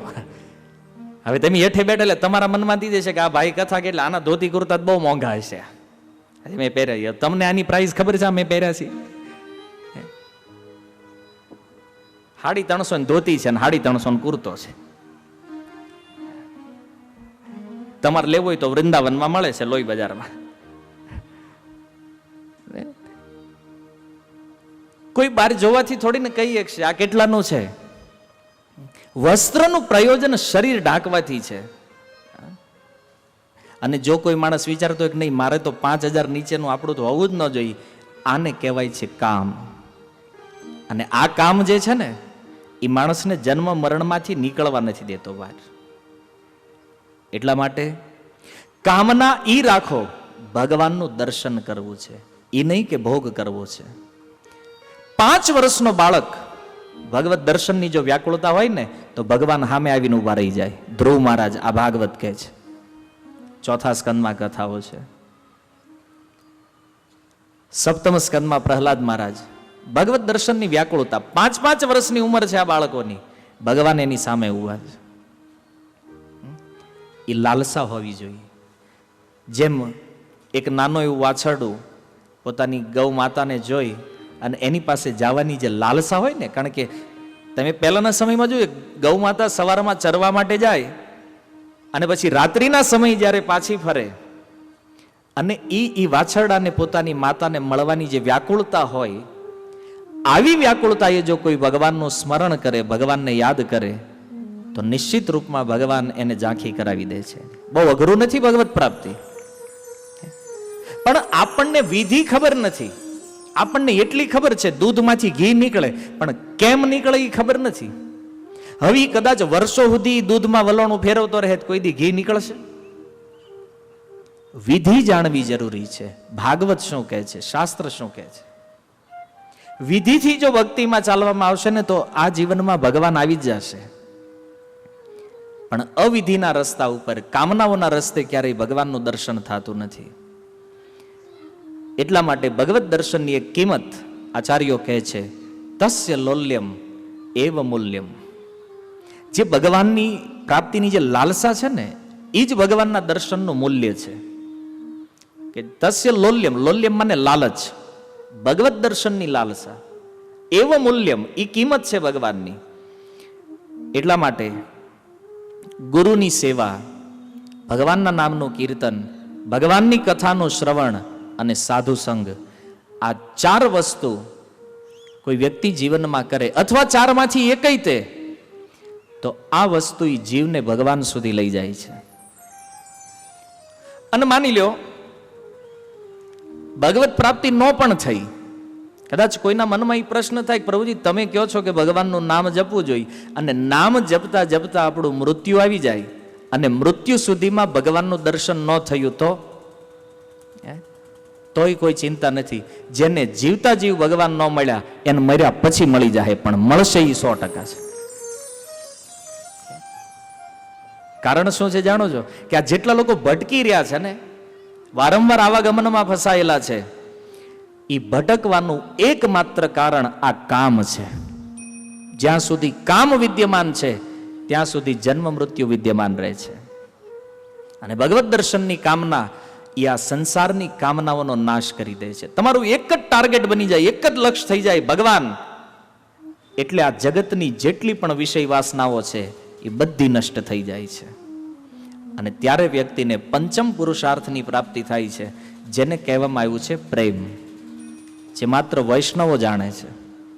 ધર્મ, અર્થ, કામ અને મોક્ષ, આનાથી ઉપર એક પુરુષાર્થ છે, એ પંચમ પુરુષાર્થ એને કહેવામાં આવ્યું છે મુક્તિ, મોક્ષ, મમત્વનો ક્ષય. તો બધા લોકો આ પ્રેમ માટે તરસે છે. પ્રેમ જોઈએ છે બધા વ્યક્તિને, કારણ કે બધી બાજુથી દુઃખી જ દુઃખી છે, ઘરે, ઓફિસે, સમાજમાં, અહીંયા ત્યાં. એટલા માટે પ્રેમને સૌથી શ્રેષ્ઠ માનવામાં આવ્યો છે. એનું એક સરળ ઉદાહરણ શાસ્ત્રથી ખાલી એટલું સમજી લ્યો કે આ સંસારમાં જેટલા મુક્ત આત્માઓ છે ને, મતલબ જે લોકો મુક્ત થઈ ચૂક્યા છે, એ હરેક મુક્તાત્માઓ પ્રેમ માટે તરસે છે. પણ આ જગતમાં એક પ્રેમી એવો બતાવો જે મુક્તિ માટે તરસતો હોય. સુખદેવ જેવા મુક્તાત્માઓ ભગવત પ્રેમની જ્યારે ખાલી એને વાત કાને પડી ને, તો બ્રહ્મ સમાધિને છોડીને ભગવાનના ભક્ત બની ગયા. સુખદેવજીના જીવનનો આ પ્રસંગ છે.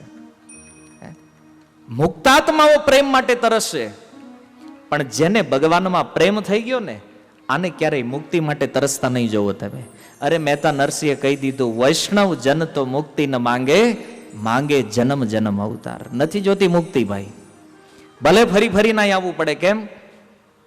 કારણ કે અમારો જે ભગવાનમાં પ્રેમ થયો છે ને, એ પ્રેમ એવો દ્રઢ છે કે આ માયા અમારું કાંઈ બગાડીએ કે એમ નથી.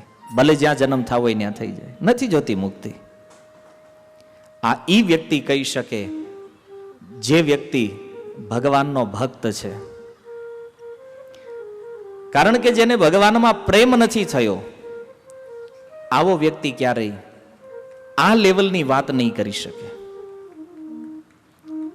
એટલા માટે ધર્મના ફળને બતાવતા શ્રી સુત ગોસ્વામી ભાગવતમાં એક શ્લોક કહે છે, શ્રી સુત ઉવાચ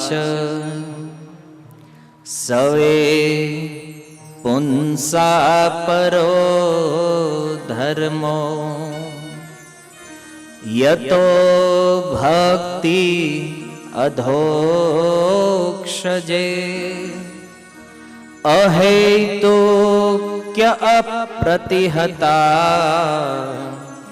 યયાત્મા સુપ્રસિદ્ધતી.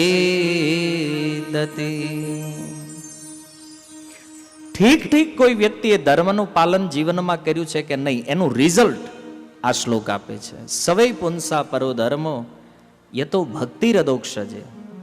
ધર્મના પાલનનું ફળ એ છે કે ભગવાન અધોક્ષજમાં એ વ્યક્તિની ભક્તિ થઈ જાય, ભગવાનમાં ભક્તિ જાગૃત થાય. આખું જીવન ધર્મનું પાલન કર્યું પણ જો ભગવાનમાં ભક્તિ ન થઈ તો એ ધર્મ ધર્મ નથી. વાસ્તવિક ધર્મ એ છે જેનું રિઝલ્ટ ભક્તિ નીકળવું જોઈએ. આ ભાગવત કહે છે. અને કેવી ભક્તિ? તો એના બે લક્ષણો બતાવ્યા.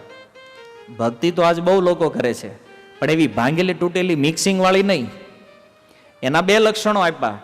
અહેતુક્ય, એક એવી ભક્તિ જેનો કોઈ હેતુ ન હોય, કોઈ હેતુ નહીં. કારણ કે આજે સંસારમાં લોકો ભક્તિ કરે છે પણ કંઈક હેતુને લઈને. કોઈને એમ છે કે અમારે જન્મ મરણથી બહાર નીકળી જવું છે, કોઈનો હેતુ છે મારે ભગવાનના ધામમાં વયું જવું છે, કોઈનો હેતુ છે મારે ભગવાન જેવું રૂપ જોઈએ છે, કોઈનો હેતુ છે મારે ભગવાન જેવો લોક જોતો છે. પણ ચૈતન્ય મહાપ્રભુ કહે છે કોઈ હેતુ નહીં. મમ જન્મની જન્મની ઈશ્વરે ભવતાદ ભક્તિ રહે તુકિત્વય. અનેક જન્મો થાય પણ એ પ્રભુ તમારી ભક્તિ સિવાય બીજું કાંઈ ન આવવું જોઈએ. કેવલ શુદ્ધ ભક્તિ. આને કહે છે અહેતુકી ભક્તિ, જેમાં જીવનો કોઈ પ્લાન નથી ભક્તિ કરવા માટે. તો એ ભક્તિ કરે શું કામ? કેવલ ભગવાનને પ્રસન્ન કરવા માટે, બીજો કોઈ હેતુ નહીં. અને બીજું લક્ષણ બતાવતા કીધું અપ્રતિહતા, માને એક વખત ભક્તિ શરૂ થઈ પછી કોઈ દિવસ ખંડિત ન થાય. આપણી જેવી નહીં કે આજ મોજ આવી તો માળા કરીને પછી કાલ ભૂલાઈ ગયું, પમદી ભૂલાઈ ગયું, પછી વળી યાદ આવ્યું એટલે ગુરુએ કીધું તું માળા કરવાની છે. ઓલી તૂટક ઓલા લોનના હપ્તા જેવું નહીં, મહિને એકવાર હપ્તો ભરવાનો પછી પાછો બીજા મહિને. 24 કલાક અખંડ સ્મરણ ભગવાનમાં થઈ જાય. આવી ભક્તિ જેને પ્રાપ્ત થાય. ને ત્રીજું લક્ષણ કે આ ભક્તિ જ્યારે પ્રાપ્ત થાય ત્યારે આત્માની પ્રસન્નતા વધે. યયાત્મા સુપ્રસિદ્ધ હતી, આત્મા પ્રસન્ન થવો જોઈએ. આ છે ધર્મનું ફળ. આવી પ્રેમ ભક્તિ ભગવાનમાં જાગે તો આને ધર્મનું શ્રેષ્ઠ ફળ કહેવામાં આવ્યું છે. પણ આ વસ્તુને સમજવા માટે જેમ આપણે કાલે ચર્ચા કરી કે એક સાત્વિક બુદ્ધિની જરૂર છે, જેને ગીતામાં ભગવાન કીધું એકેહ કુરુ નંદન. એ એક બુદ્ધિ જે છે એને સાત્વિક કરવા માટે આપણે સત્વગુણ જરૂરી છે. અને એ સત્વગુણ ગાયો દ્વારા સંભવ છે, અન્ય કોઈ સાધનોથી નહીં. અને એટલા માટે આપણે ગાયોના દૂધ, ગાયોનું ઘી, આ વસ્તુઓનો ઉપયોગ કરતા થશું. આપણા શરીરમાં, આપણી બુદ્ધિમાં ઓટોમેટિક પરિવર્તન આવશે અને ઓટોમેટિક આ બધી વસ્તુઓ સમજાવવા લાગશે. આજ બધાનો પ્રશ્ન એ જ છે, સમજાતું નથી. કેમ? કારણ કે એ લેવલની બુદ્ધિ જ નથી. ડાયરેક્ટ કોઈ બુક્સ વાંચવા માંડે તો થોડી ને સમજી જાય ગીતાને. તો ભારતની આ દશા હોય, સીધા સમજી જતા હોય. શું કહો તમે? ગ્રંથોને વાંચવું જરૂરી છે પણ સમજવા માટે તે સ્તરની બુદ્ધિ તે જરૂરી છે ને. તો બુદ્ધિમાં પરિવર્તન લાવવા માટે આ જરૂરી છે. અને એક બીજી વાત મને સ્મરણ આવી રહી છે. ભેંસનું દૂધ ક્યારેય ન પીવું જોઈએ કોઈ દી. શું કામ? કારણ કે ભેંસને શાસ્ત્રોમાં અસુર કેટેગરીમાં મૂકવામાં આવે છે. તમે મહિષાસુરનું નામ સાંભળ્યું છે ને? મહિષાસુર, તો મહિષનો અર્થ છે આ ભેંસ. આ ભેંસની જે પ્રજાતિ છે ને એ અસુર કેટેગરીમાં છે. એટલે ભેંસનું દૂધ ન પીવું જોઈએ. કેમ? કારણ કે બધા જાડીધાર થઈ જાય. આપણી ભાષામાં જેને કહી, કારણ કે દૂધ જાડું તો ધારે એવી જ થાય. અને હકીકત છે, ભેંસના દૂધ પીધેલો તમે જોજો, નહીં સમજે એટલે એ ન જ સમજે પછી. અને તમને એ જાણકારી આપી દઉં કે આફ્રિકાના જંગલોમાંથી આ ભેંસ સૌથી પહેલા મળી આવી હતી. સૌથી પહેલા સ્ટાર્ટિંગ એ લોકો બિચારા આ દૂધ ન પીધું, હજી નથી પીતા. ખબર નહીં ભારતમાં કોણે શરૂ કરી દીધું આ ભેંસ? અને દૂધ ઓલા જંગલમાં રહેતા હતા એને ભાન હતી કે આનું દૂધ ન પીવાય, અને આપણે અહીંયા હતા બુદ્ધિશાળી, એ પીવા માંડ્યા, એ જાડીદાર થઈ ગયા બધા એક હરખા. અને જર્સી ગાય એનું દૂધ ભૂલથી ન પીવું જોઈએ. કેમ? કારણ કે કેન્સરનું પ્રાકટ્ય જ આમાંથી છે, આ જર્સી ગાયના દૂધમાંથી. અને આ તો ગાય છે જ નહીં, એ તો સંકરણ પ્રજાતિ છે. અમુક જંગલી જાનવરોનું સંકરણ કરી અને પછી ઉત્પન્ન કરવાની વર્ણસંકર જાતિ છે.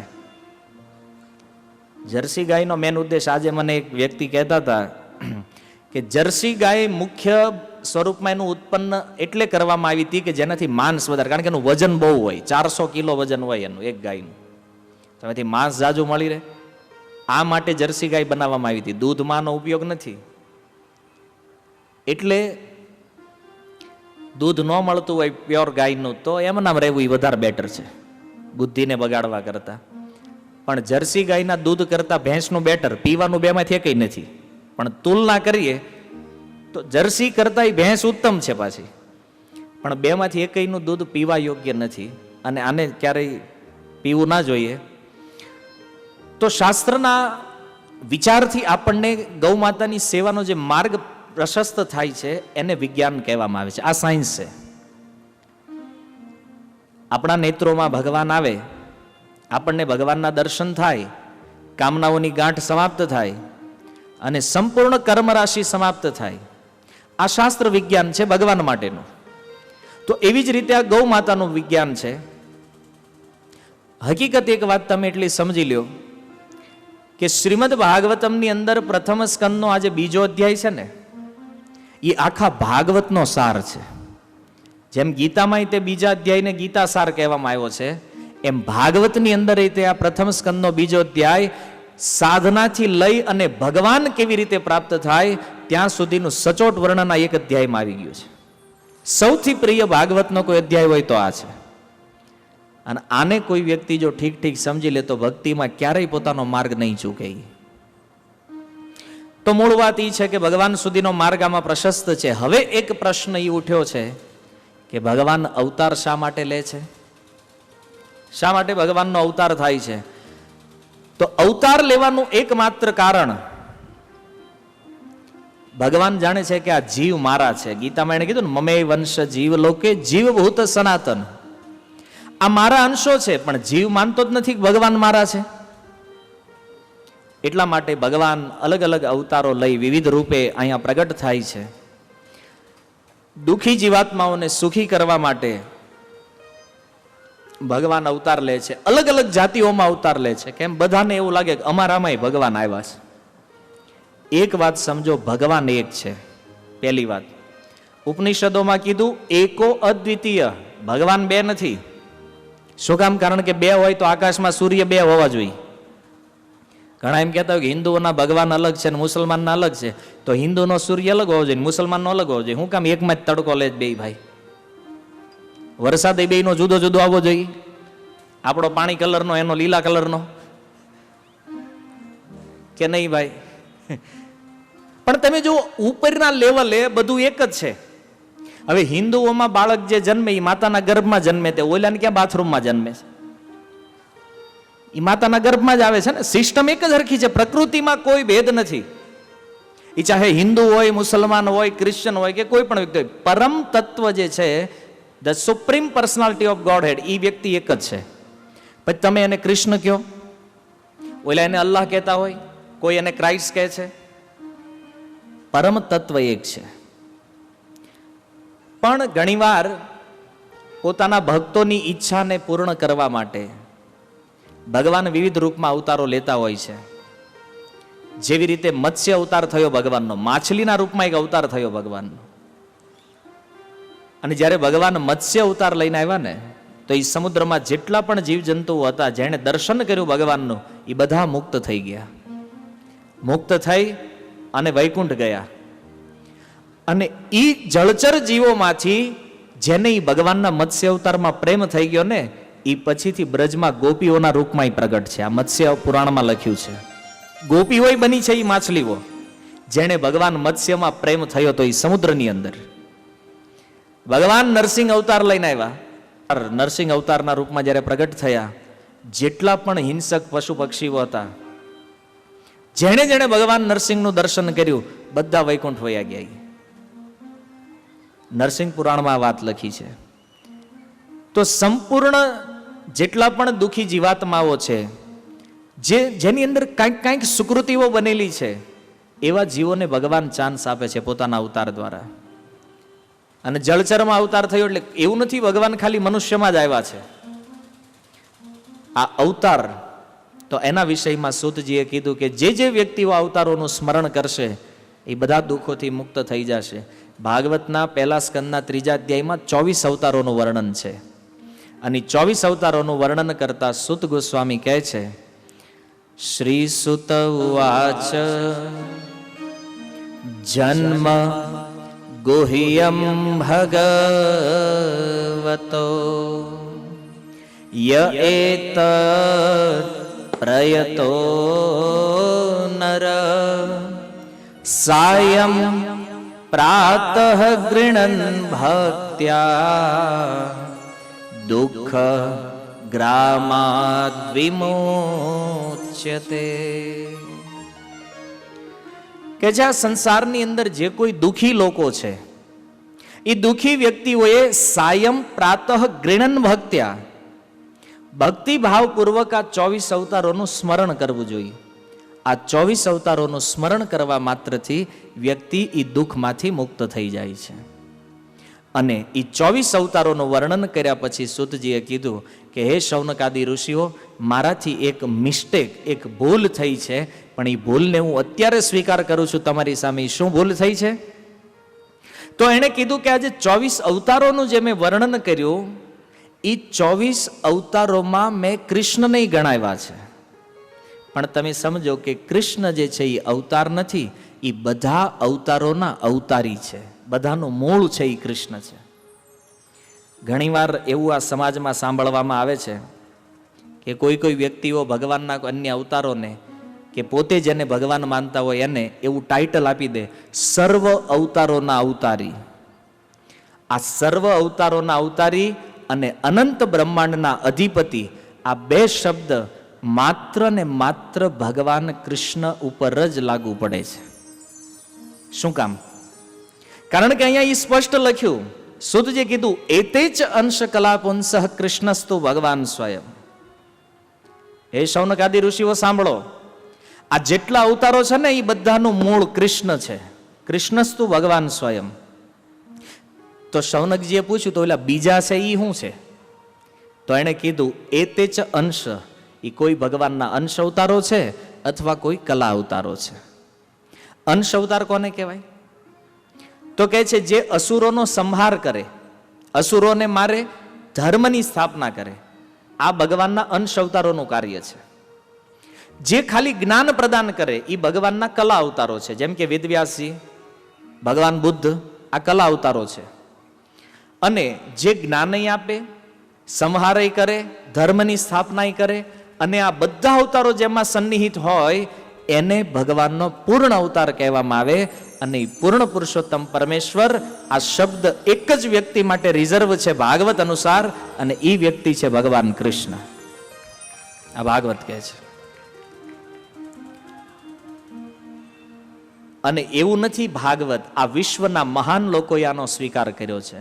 શંકરાચાર્ય, તમે નામ સાંભળ્યું છે? ભારત વર્ષના જે 5 મોટા આચાર્યો થયા એમાંથી એક છે શંકરાચાર્ય. અને શંકરાચાર્યએ કીધું એકમ શાસ્ત્રમ દેવકી પુત્ર ગીતમ. આ જગતમાં એક જ શાસ્ત્ર છે અને એ છે દેવકી પુત્ર ગીતમ. દેવકીના પુત્ર દ્વારા ગવાયેલું જે શાસ્ત્ર છે, અર્થાત ભગવદ્ ગીતા. એકો દેવો દેવકી પુત્ર એવ, એક જ ભગવાન છે આ વિશ્વમાં. અથવા એનું સીધું અનુવાદ લ્યો, આ વિશ્વમાં એક જ ઈશ્વર હોવા જોઈએ અને એ છે દેવકી પુત્ર ભગવાન કૃષ્ણ. આ જગતનું એક જ કર્મ હોવું જોઈએ, એ છે એ દેવકી પુત્રની સેવા. અને આ જગતમાં એક જ મંત્ર હોવો જોઈએ, એ દેવકી પુત્રના નામનું સ્મરણ. હરે કૃષ્ણ કૃષ્ણ કૃષ્ણ હરે હરે, હરે રામ રામ રામ હરે હરે. ભલે કૃષ્ણ બધાના મૂળ છે, આપણે કૃષ્ણના ભક્તો છીએ, પણ કોઈ દિવસ ભગવાનના અવતારોમાં ભેદ કરવા જોઈએ નહીં. આપણે એમ કહીએ રામ જુદા નથી, આ કૃષ્ણ જ ત્રેતા યુગમાં રામ બનીને આવે છે, આ કૃષ્ણ જ દ્વાપરમાં કૃષ્ણના રૂપમાં આવે છે. જેટલા અવતારો છે આ એક જ તત્વ અલગ અલગ રૂપમાં પોતાને પ્રગટ કરે છે, જુદું નથી. કોઈને કૃષ્ણમાં રસ હોય તો એ કૃષ્ણની ભક્તિ કરે, કોઈને રામમાં રસ હોય તો એ રામની ભક્તિ કરે. જેમ હનુમાનજી મહારાજ રામના ભક્ત છે.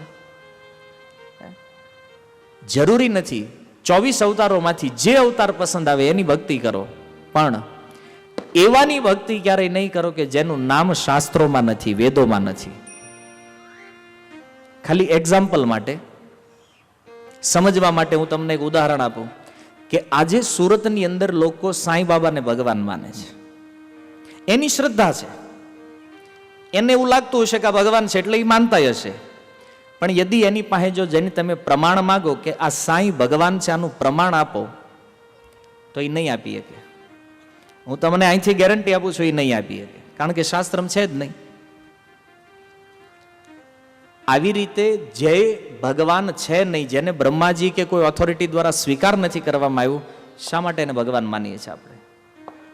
આ અંધશ્રદ્ધા છે. સહી વસ્તુને માનવું એ અંધશ્રદ્ધા નથી, પણ ખોટાને સાચું કરીને પ્રસ્તુત કરી દેવું ને, આ મોટા મોટી અંધશ્રદ્ધા છે. એટલા માટે સુત ગોસ્વામીએ ભગવાનના અવતારોનું વર્ણન કરી વાત સિદ્ધ કરી. કૃષ્ણસ્તુ ભગવાન સ્વયં, કૃષ્ણ જે છે એ બધાનો મૂળ ભગવાન છે. ભગવાનના બધા અવતારોમાં સરખી જ શક્તિ હોય. પ્રભુપાદ આને સમજાવવા માટે એક ઉદાહરણ આપે છે કે 100 મીણબત્તી હોય અને એમાંથી એક મીણબત્તી સળગતી હોય, 99 મીણબત્તી એમ નામ પડી હોય, પછી એક મીણબત્તીથી તમે એ બીજી સળગાવો, બીજીથી ત્રીજી, પછી એમ 99 100 મીણબત્તીની એક હારે ઊભી રાખો તમે, પછી એમાં જ તમે કહી શકો કે આમાં કોનો પ્રકાશ વધારે છે, કોનો ઓછો છે? નહીં, એ 100 મીણબત્તી ખરખો જ પ્રકાશ આપે. એવી રીતે ભગવાનના કોઈ સ્વરૂપમાં વિશેષતઃ કોઈ ભેદ નથી હોતો, પણ એમાં રસ તત્વનો ભેદ હોય છે. જો તમારી રાસલીલામાં જવાની ઈચ્છા હોય તો તમારે કૃષ્ણની જ ભક્તિ કરવી પડે, કારણ કે રામ કોઈ દી રાસલીલા નહીં કરે, અને નહીં તો એ તમને દેખાડશે ક્યારે. અને રામના ભક્તોને કોઈ દી રાસલીલા જોવાની ઈચ્છા ન હોય. હનુમાનજીએ કોઈ દી કીધું કે આપણે કરો રાસલીલા, હાલો એ કે જોવી છે આપણે. આ અસંભવ વસ્તુ છે, કારણ કે ભગવાનના જે સ્વરૂપોમાં ભેદ છે ને, એ રસ તત્વ અનુસાર એમાં ભેદ હોય છે. તમારે જો પૂર્ણ માધુર્યનું આસ્વાદન કરવું છે તો તમારે કૃષ્ણના ચરણમાં જ જવું રહ્યું. તમારે અન્ય ગુણ, મર્યાદા ઇત્યાદિ ઐશ્વર્ય ભાવથી ભજન કરવું છે તો રામની ભક્તિ કરો. પણ સ્વરૂપના આ લક્ષણો તે આપણને ખબર હોવા જોઈએ. પછી આપણે તે આડેધડ મંડાણા હોય તો એનો કોઈ અર્થ નથી. તો ભગવાનની એક વિશેષતા એ છે કે ભગવાન પોતે ચાહે ને તો એ બીજા ભગવાન બનાવી શકે નહીં. ભગવાનને એમ થાય કે હું એકલો છું, આખી સૃષ્ટિનો કારભાર આપણાથી સંભાળી શકાય એમ નથી, તો બીજા ભગવાન એક બનાવી દઉં. અસંભવ વસ્તુ છે. કારણ કે જો બીજા ભગવાન બનાવે તો એને જે ટાઇટલ મળ્યું છે સચ્ચિદાનંદ, એની ઉપર ચોકડી લાગી જાય. કારણ કે સત તત્વનો અર્થ છે જે હંમેશા માટે રહે છે, જે શાશ્વત છે. અને એટલા માટે ના તો જીવ એકમાંથી બે થાય છે, ના ભગવાન એકમાંથી બે થઈ શકે છે. તો તમને ભાગવતમાં એ કથાઓ મળશે કે જ્યાં જ્યાં ભક્તોએ પુત્રની કામના કરી, જેવી રીતે પૃષ્ણી અને સુતપાએ તપસ્યા કરી, અને તપસ્યા કરી અને ભગવાનને પ્રસન્ન કરી અને ભગવાનને કીધું કે અમારી ઈચ્છા છે તમારી જેવો પુત્ર પ્રાપ્ત થાય. મનુ અને શત્રુપાએ તપસ્યા કરી, ભગવાનને પ્રાર્થના કરી તમારી જેવો પુત્ર પ્રાપ્ત થાય.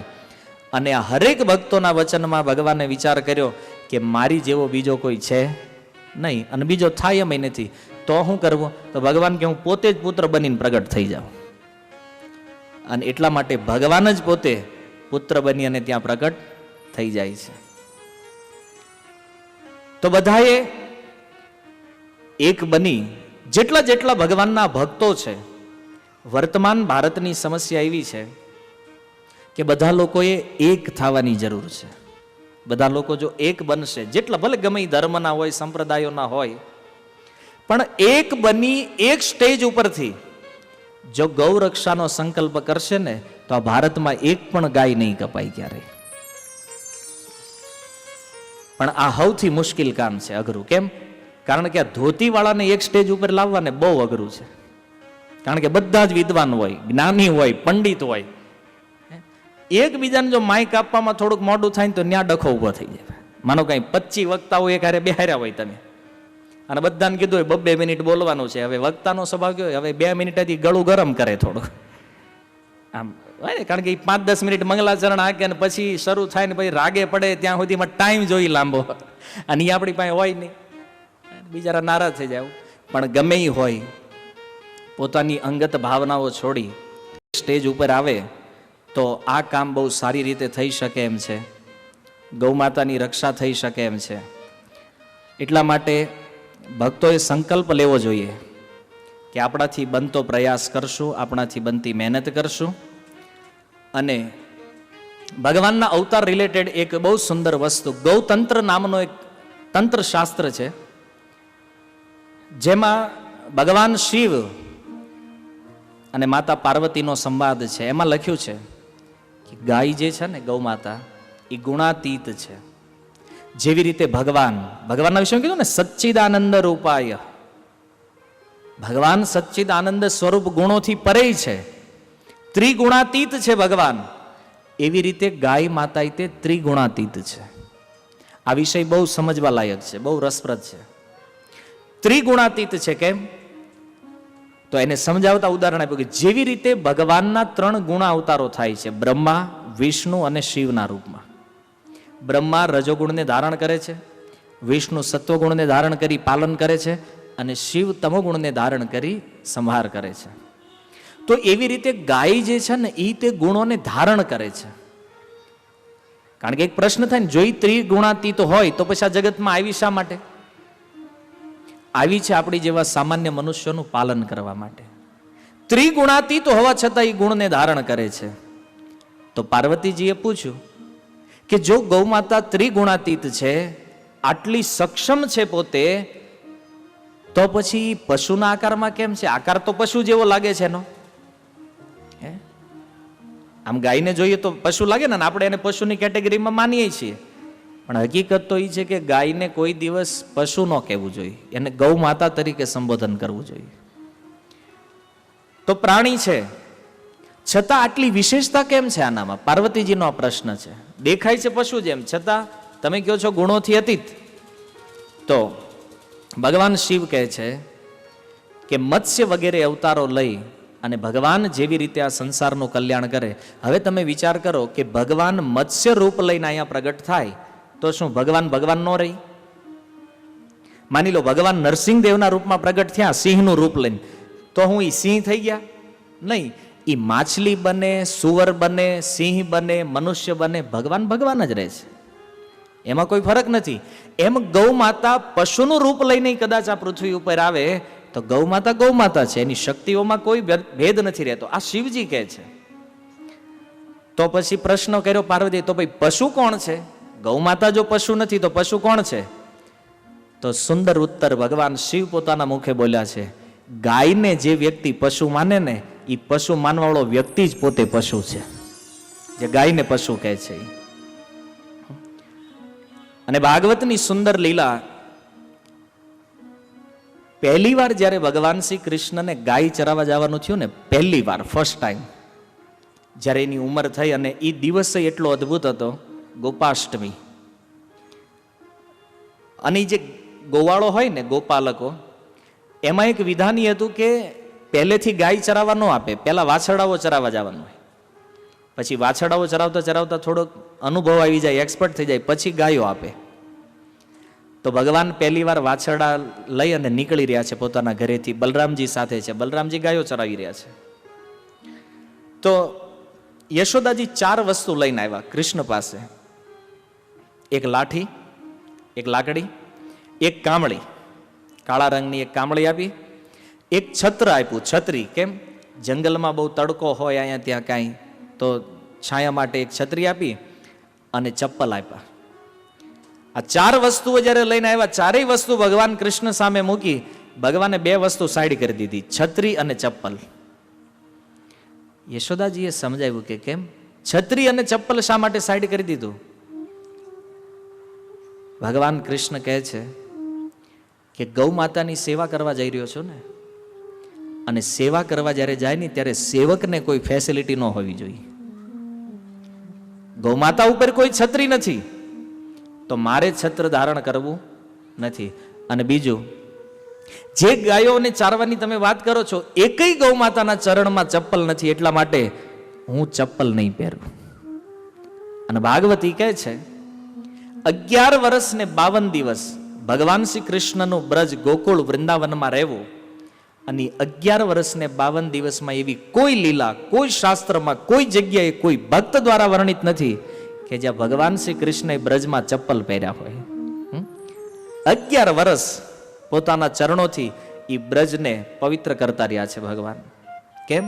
ચપ્પલ નહીં પહેરવાનું કારણ શું? તો બોલે ગાયના પગમાં ચપ્પલ નથી તો આપણે કેવી રીતે પહેરીએ કે?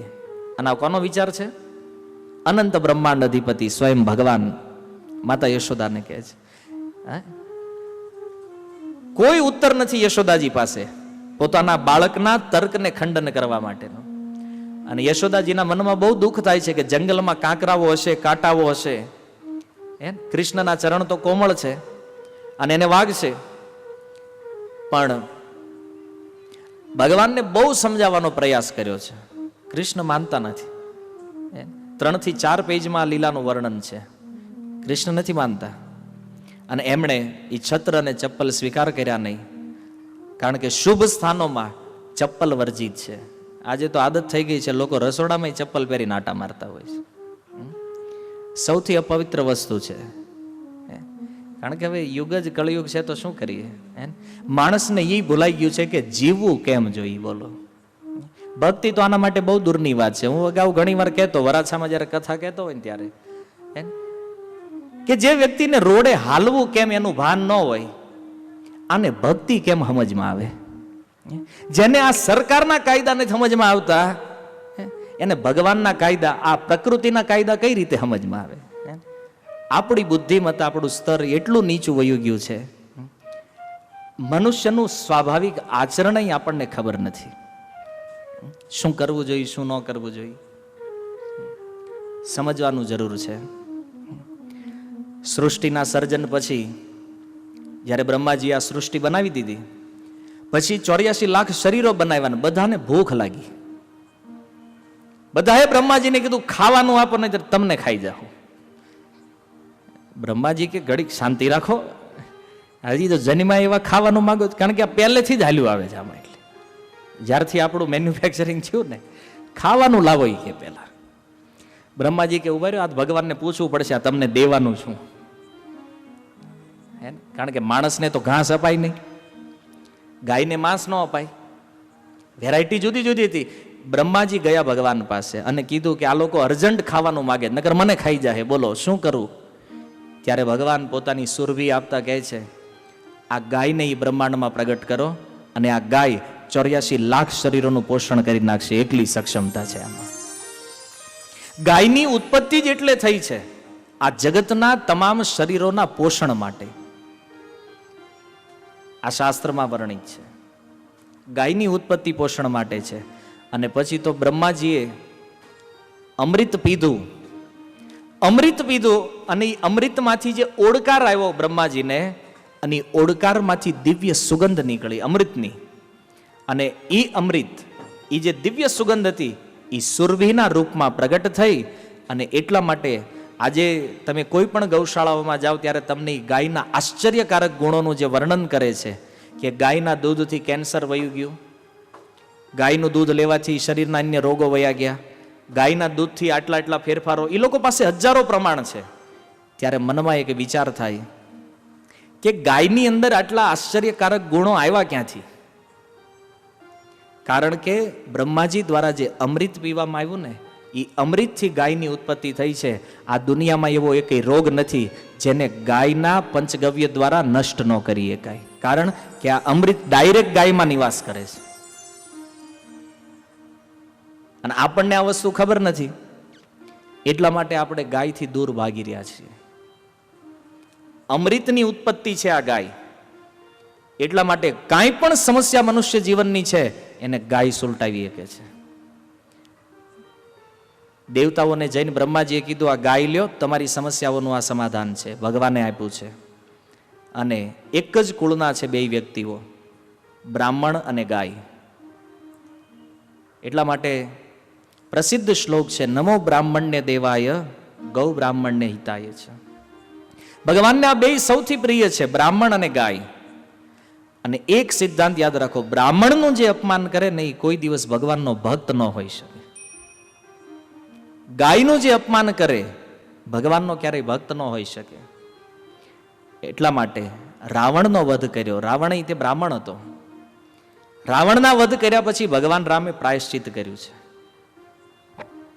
એ શિવલિંગ આજે શ્રીલંકામાં સ્થિત છે, જેનું પૂજન આપણે એકને ઓળખીએ છીએ, રામેશ્વરમાં જે કર્યું હતું એ.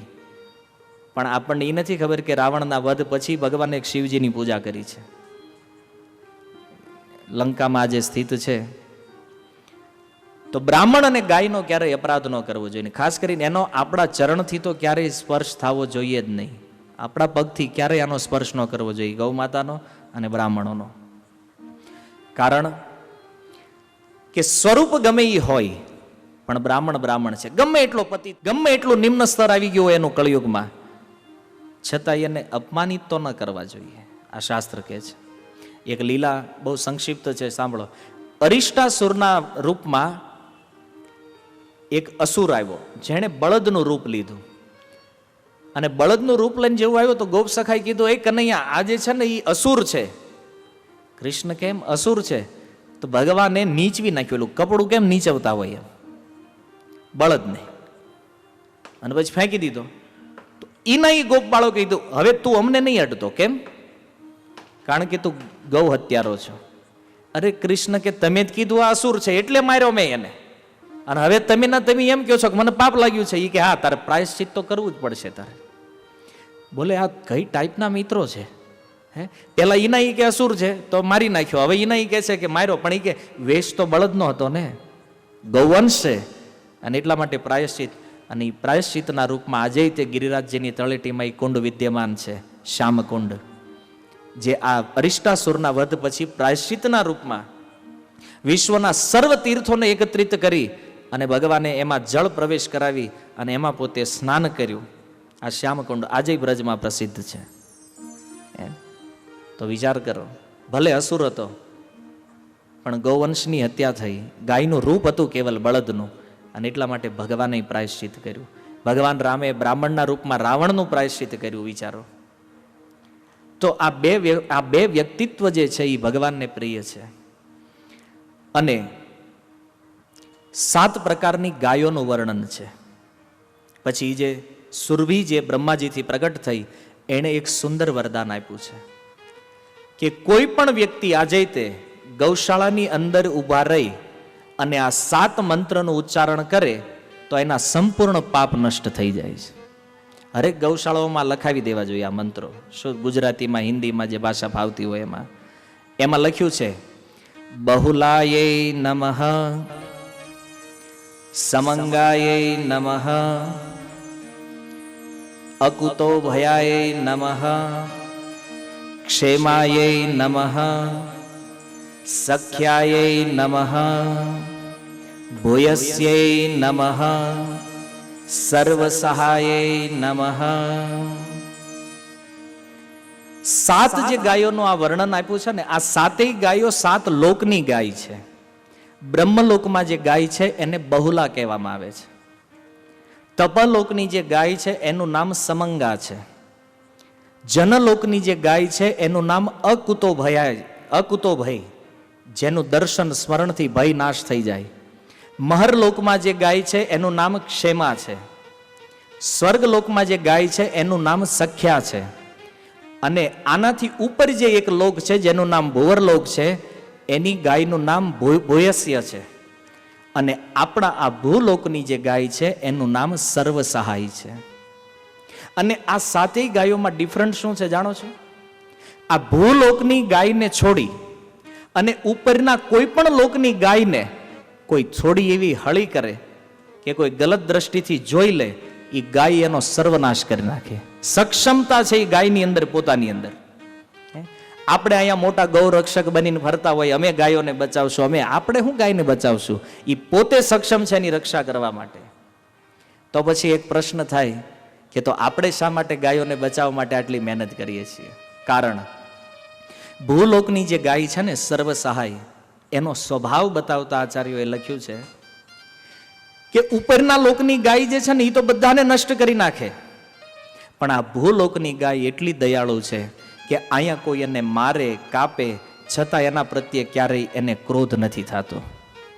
આ ગાય કોઈ દિવસ એનું અહિત નથી ચાહતી, આ લોકની જે ગાયો છે. બાકી બીજા લોકની ગાયો, આપણે જે મહારાજ દિલીપની કથા સાંભળી, ખાલી પ્રણામ નહોતા કર્યા એ ગાયને, અને એટલા માટે જ એને અપરાધ લાગી ગયો. મહારાજ દિલીપ, જેની કથા આપણે થોડી વાર પહેલા સાંભળી છે. પણ આ ભૂલોકની ગાય છે ને એટલી દયાળુ છે આ ગૌ માતા કે આના ગમે એટલા અપરાધ કરો પણ કોઈ દિવસ એ પોતાના સંતાનો એટલે કે આપણું ક્યારેય ખરાબ ચાહતી નથી. અને એનો આપણે લાભ ઉઠાવી રહ્યા છીએ. સર્વ સહાય એનો અર્થ છે કોઈ પાલન કરે એની સહાય કરશે, અને કોઈ પાલન નથી કરતું ને એની સહાયતા કરે છે. અને ઇતિહાસ સાક્ષી છે, વિશ્વામિત્રજી આવ્યા હતા આખી સેના લઈને વશિષ્ઠજીને મારવા માટે. એના આશ્રમમાં ઉભેલી કામધેનુ ગાય વિશ્વામિત્રની આખી સેનાને નષ્ટ કરી નાખી, કેવલ એક ગાય માતાએ. હવે વિચાર કરો, ક્ષમતા કોનામાં વધારે છે, ગૌ માતામાં કે રાજાઓની સેનામાં? પણ આપણા લોકની આ ગાય બિચારી, આ ગૌ માતા સંતાન માનીને આપણું પાલન કરે છે અને આપણે એનો દુરુપયોગ કરી રહ્યા છીએ. તો ગાય સમર્થ છે પોતાનું રક્ષણ કરવા માટે, એટલા માટે આપણે એમના સંતાન તરીકે, એમના સેવક તરીકે એની સેવા કરવાનો પ્રયાસ કરવો જોઈએ. અને એવી જ રીતે બ્રાહ્મણોના વિષયમાં છે. આજે કરીબન નહીં તો 5 કરોડ બ્રાહ્મણો છે ભારત વર્ષમાં, અને આ 5 કરોડ બ્રાહ્મણો જે છે ને એમાં કોઈ સંશય નથી કે એ પોતાના સ્તરથી નીચે આવી ચૂક્યા છે.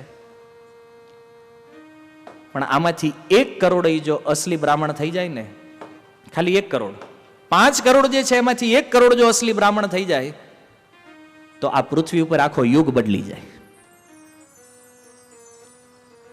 તમારા મનમાં એક વિચાર થશે કે આવું કેમ? બ્રાહ્મણો કઈ રીતે પરિવર્તન કરી શકે છે, ગાયથી કઈ રીતે આ યુગનું પરિવર્તન થઈ શકે એમ છે. તો આની સુંદર ચર્ચા છે, થોડીક લાંબી છે, એટલે આ વિષયની ચર્ચા આપણે આવતીકાલના સત્રમાં કરશું. હરે કૃષ્ણ. શીલ પ્રભુપાદ કી નિતાય ગૌર પ્રેમાનંદે.